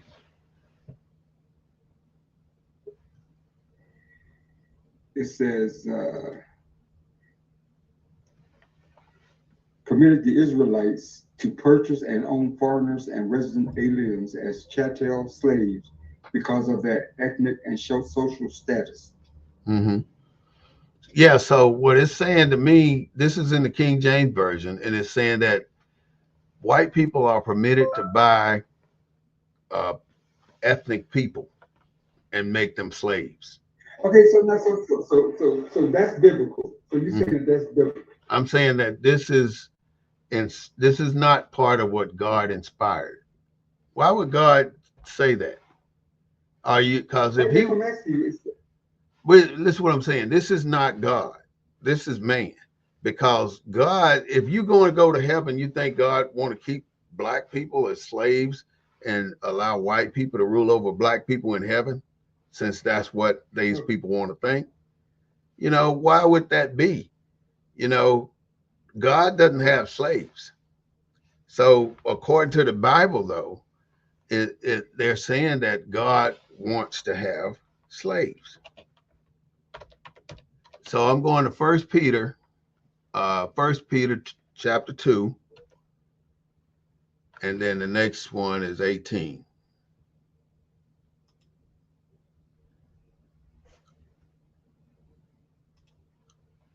verse 18, Yeah.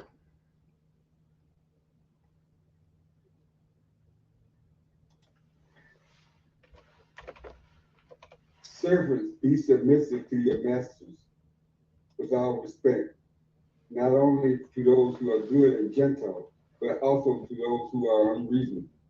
That's some bullshit. That's not that's just King James trying to control his slaves. That's not Right. godly. But it's in there. But nobody will But read most that. black people use the King James version of the Bible. Yeah, I know. Let's go to Timothy 6:1 under the King James Version. Timothy chapter 6, verse 1.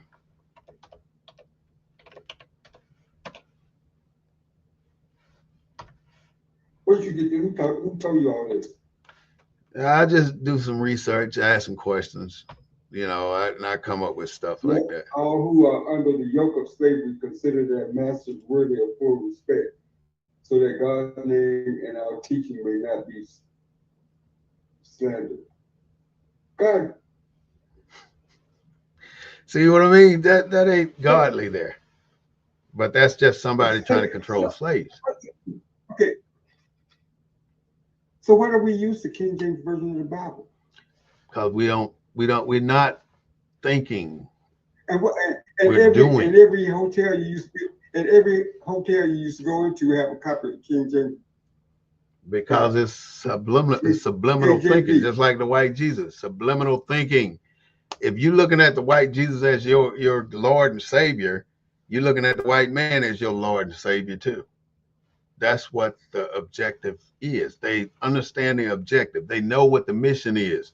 And that is what they have done to our Because you people. still go into the same church, you go into the same black churches today, and you Still speak got a of white white Jesus Jesus. up there.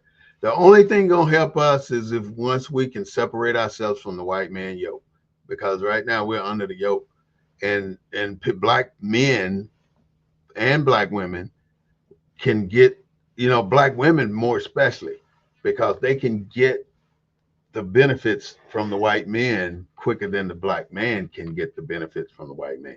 And So, because the so, benefits outweigh the truth, then so King James wrote that version of the Bible to justify slavery.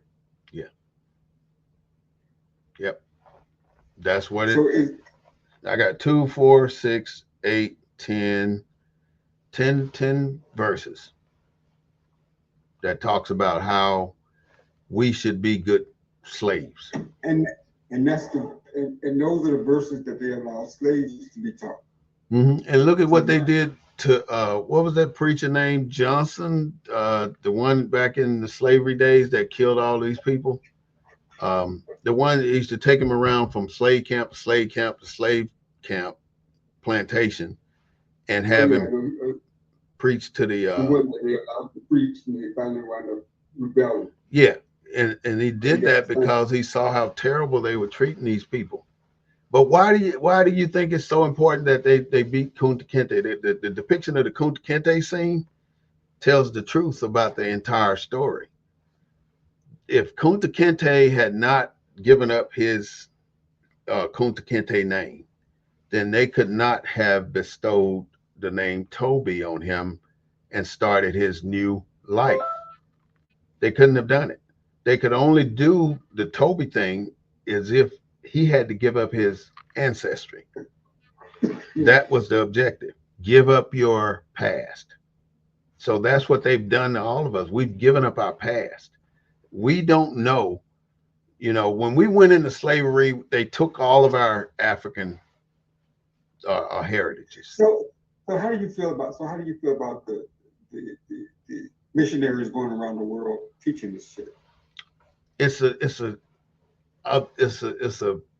it's almost like me getting you to buy from my store. I want everybody buying from my store. It's about who can sell the most powerful message, and what does it take to sell this message. All right, it takes us to do this A, B, and C in order for us to get more people to sign up for our religion. In my book, I talk about all the different religions and So who. we go there with healthcare, we go there with food, we go there with Mhm. all these other things Yeah, connected. it's all It's got not just a it's all nobody got just goes a there. purpose. Right now on page 17, right on page 17 of my book, it tells you all the different religions. Okay, Go ahead, while I get it. on the 12 major religions are and their followers. Christianity got 2.4 billion followers. They kill you in the New World if you did not follow. In other words, back then when they were spreading Christianity with John the Baptist and John the Evangelist was the most traveled guy, and he would break your neck if you didn't step on his platform with Christianity. John the Baptist, on the other hand, was just a laid back guy that would tell you about it and you could make your own decision. So Christianity with 2.4 billion followers. Then you have Islam with 1.2 billion followers. Then you have the Catholics with 1.1 billion followers with a passion for abusing young boys. With all of that shit, you never heard of one pastor going to jail. All the abuse that went on in the Catholic Church, you never heard of that. What are it? Why is it that certain shit that white folks do get swept under the rug? It's because they run the rug. They manage the rug. You can't do shit and get around these people if they don't want you to. But if they like you, they will go through hell and high water for you, as if you've seen what they've done for Donald Trump. That's the third. The Catholics had the Knights, and what was it? What was it called? The What Knights page, of what page Malta, were you on? huh? What page were Page you on? 17. The Knights, because I talk about religion, it says God is the invisible source of omniscient and omnipresent power.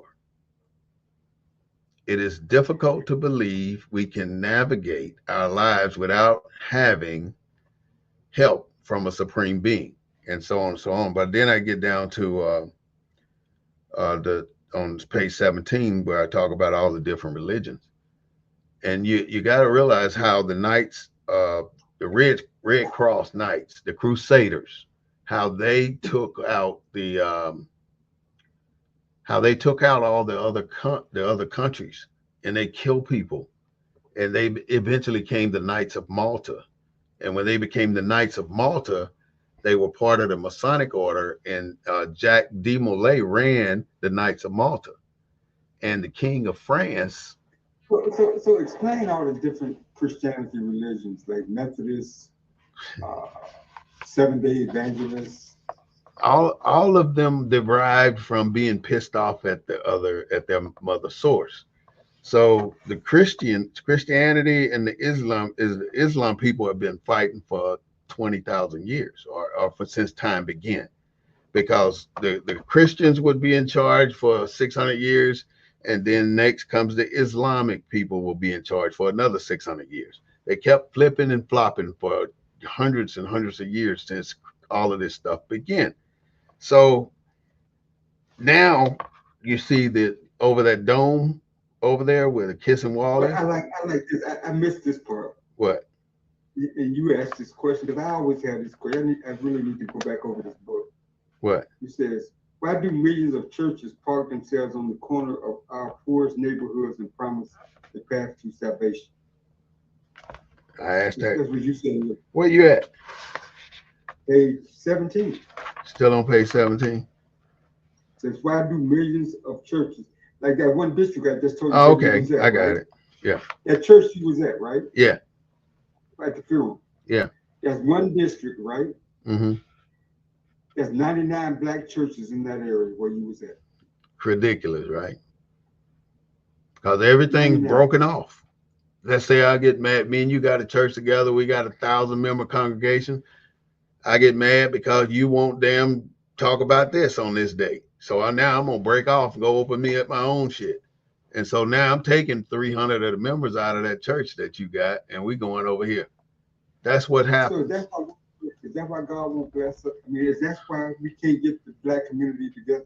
Because we got too many motherfuckers want to be leaders, but they ain't trying to be leaders. They trying to get paid. That's what it boils down to. And that's what our default is. We too hungry for money. It's money before people on all cases, and money before self-respect on all cases. We'll give up our self-respect for money. We'll sell our bodies for money. We'll kill people for money. We'll do anything for money. And then why do they say money is the root of all evil, and you can't get through the eye of a needle if you're rich? Who they trying to convince? Because the rich people don't give a damn about that bullshit. They rich. Well, you know, the native, the so-called indigenous people Mm-hmm. and the Africans, they believed in God, but they believed God existed everywhere. Mm-hmm. In the trees when the trees The rattle, leaves, the trees. Yeah. The leaves, when they rattle, that was God. So God didn't have to come down and teach you nothing. It's already here. Because you appreciated nature. And you were one with nature. And you were one with nature. You weren't destroying stuff out of greed. So the whole nature of religion is built around greed. Yeah. I mean, established religion. It's built around greed. Because how can you have 100 churches in a black community and the black community look like crap? And you never see crime going down. You never see the neighborhood going up. Anywhere you see a church, the neighborhood's going down. Everywhere you see a black church, the neighborhood's going down. And if you got 100 sad. churches, the neighborhood should be idyllic. The trees should be healthy. No trash should be on the ground. Mm-hmm. And each church should have more than 40 people in it. But you don't have a lot of people in these churches. Every penny they got going to paying the white man for the renting this building because they ain't buying shit. Yeah, because they in storefronts, they in They everywhere, where and then they're not serving the people. The people are serving the church. That's that all it church you is, was in, huh? that pastor, that used to be a white church. Now they built that part new. The other church was over there on South Post Oak. It's Mm, still over there. mm-hmm, But most of those churches out there in that area that you was at, mm-hmm. those were white churches. That was a white area That's before pretty black sad. folks moved in. That was a Well, white. Those were white communities. Those were white schools, white neighborhoods. In fact, a friend of mine, he moved there in the '60s, '70s. I mm, think it's '70s, and his white neighbor put a shotgun on him. Now he moving in, the white neighbor thought he was robbing the place. He almost got killed. He would be dead today if not but by a stroke of a miracle. damn, ain't He that was something? moving in at night. He was moving in at night because he worked during the day, Ain't that and something? he almost got killed. Still about to get killed in your own fucking house. Yeah, excuse my language. Yeah, he was moving to his own house, and his white neighbor thought that they was robbing the place. We're so embedded in these screwed up ways, man. It'll take too long for us to turn it around. I mean, the only way this is gonna happen is through a really, really major event. And that's the sad So part. why we even try it? Why why why get it? Why even bother yourself with politics or this show or I can tell you anything? what we do today is not for today. What we're doing today is for 20 years from now, maybe 30 What years was from your now. motivation for writing your book? Why did you? Well, my inspiration was basically I had a story to tell and I didn't know how to tell it because I always write. I just jot down notes all the time and I still do it. And it just, I mean, I go through a shitload of paper all the time. And I rather write with my hand than just type. So I was doing this for 20 years before I decided to put any of this down to on in the book. And if you go back to the index, you'll see how I laid it out.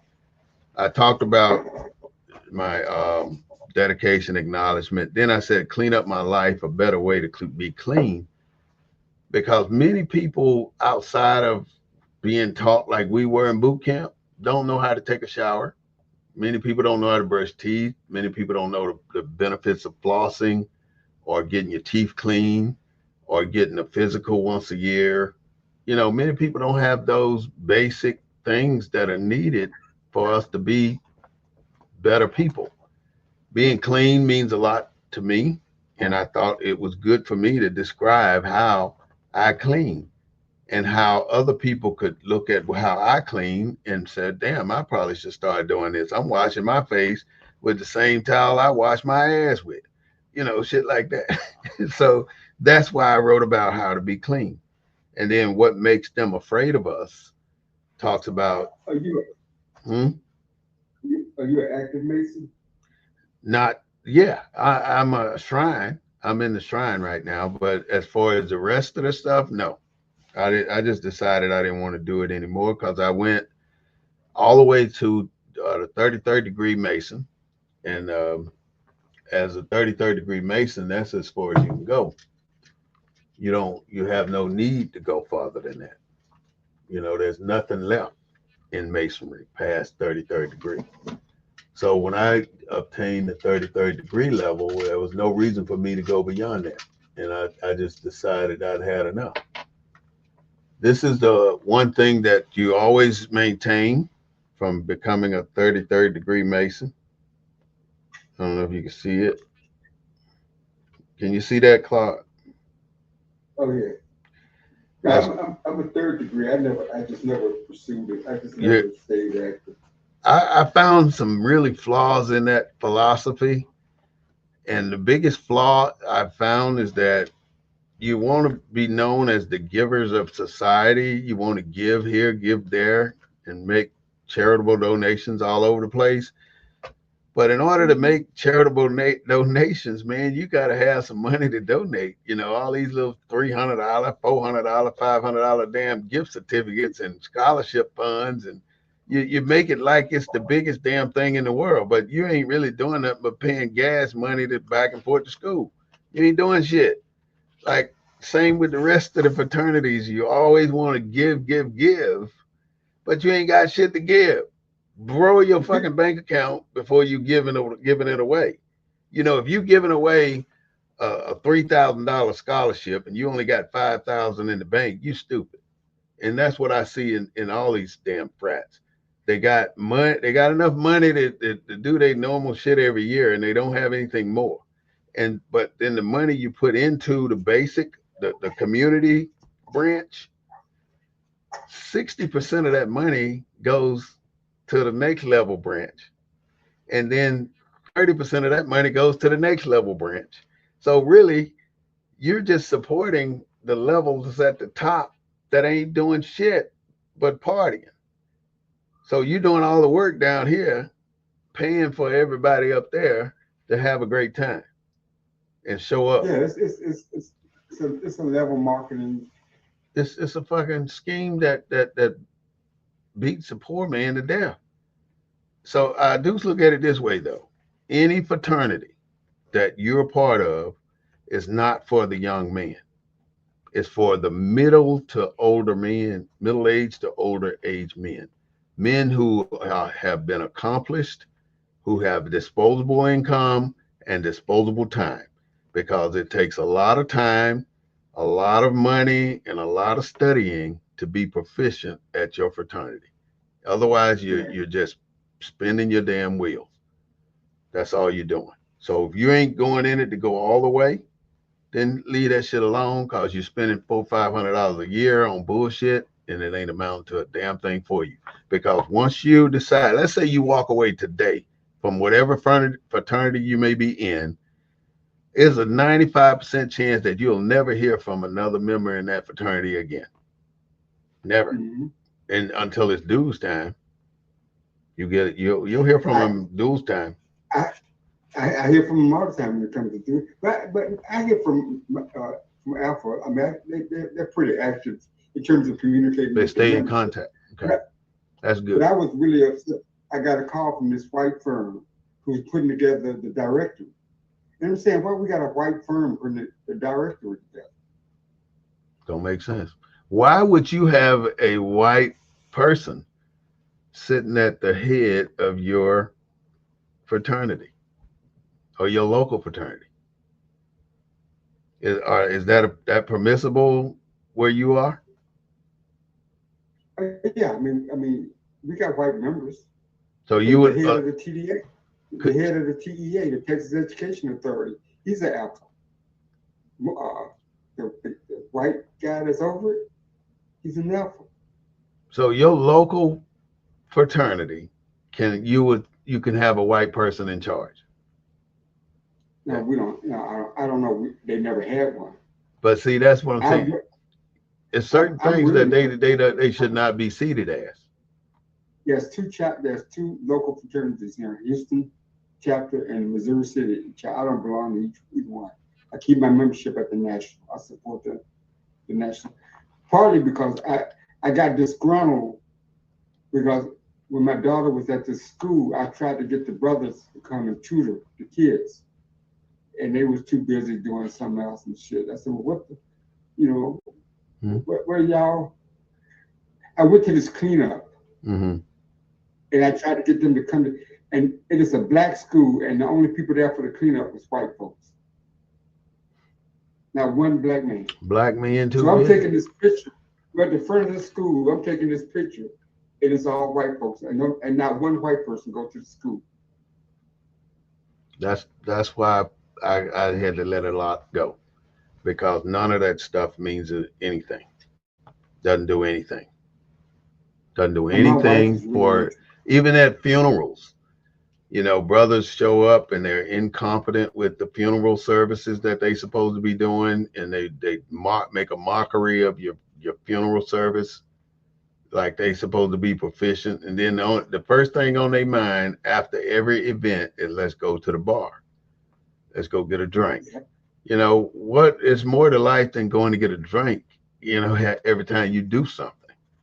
Then I got like the Mississippi Delta. How when you're at home, this is where you, huh? You were stationed at Lawton. Lawton, Oklahoma, and Fort Sill. Our base is in Lawton. Fort Sill, Oklahoma. I worked for. The reason why I asked you about Lawton because I worked for I worked for the Dr. Leslie Carnine hired me for the Wichita Falls Independent School District, and they was under their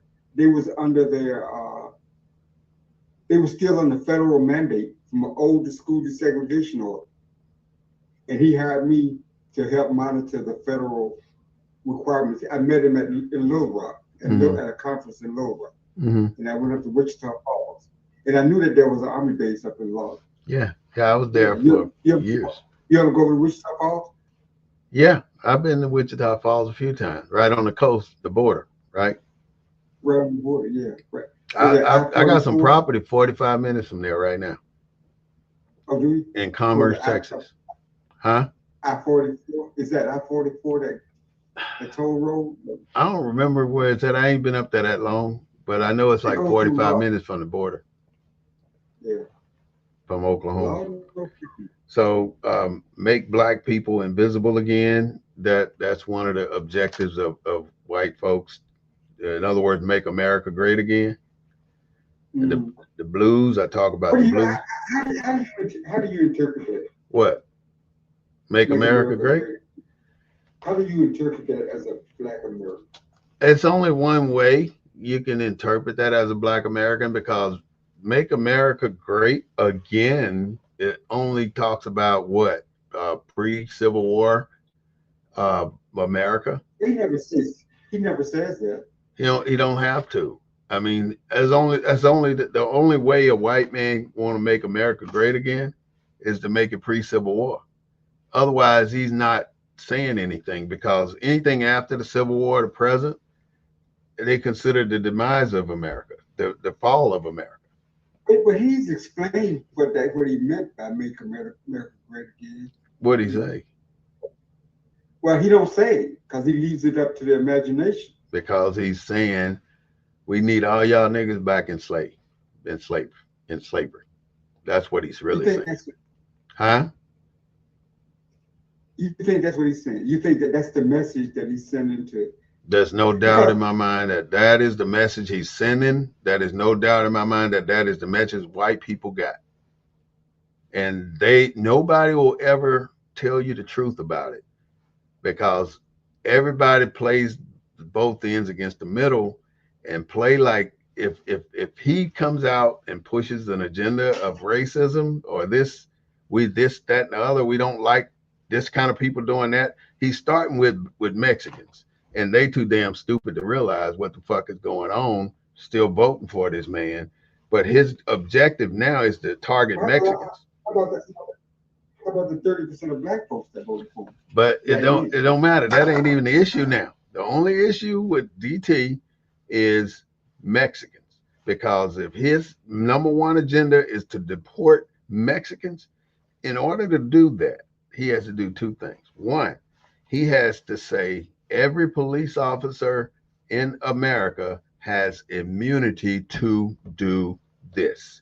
In other words, you can card any Mexican, any person that looks like they're Mexican, and find out if they're a legal citizen. He hadn't said he was going to do that yet. He doesn't have to.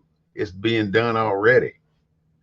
Police, everybody wants to be out in front and get favor of Donald Trump. So everybody right now already got plans. They got everything already laid out on how they're going to do this. It's already done. Every city in America can tell you with a white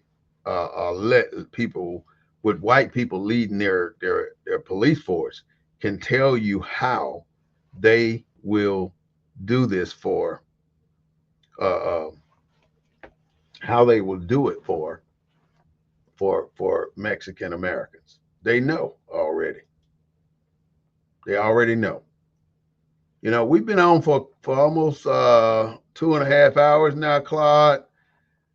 I'm gonna go ahead and call it a day, and hopefully you can come on back in and let's say goodbye. But this is the Black News Network, the real voice of Black USA, broadcasting the news live from a Black perspective. We do not own the rights to the music, but we do own the rights to what we say. My name is Brother Smith-Bey. I am your host, and my co-host is Mr. Claude Foster. He's the CEO of CF Consulting Group. I might have missed a letter there, but he is the CEO of that organization. I want to thank you so much for being a part of our show today about Black Wall Street. You can also, again, support us at Cash App, $ SMITHWAR, and become a good viewer and lifetime member. But I do ask you to subscribe to us on YouTube and to like us on Facebook. Again, I'm your host, War Smith, and I ask you to please contact me for a copy of my book, a signed copy of my book, Leave the Dirt in the Cotton Field. And I think you would be very pleased to get this book. I mean, it talks about some really deep shit that you should know about going on in our lifetime. It's life off the plantation, basically. And don't think that this has changed. America still got an agenda, and the agenda is to get rid of you. I want you all to have a great day today and a better day tomorrow. This is Wall Smith with the Black News Network signing off. Thank you so much for being here.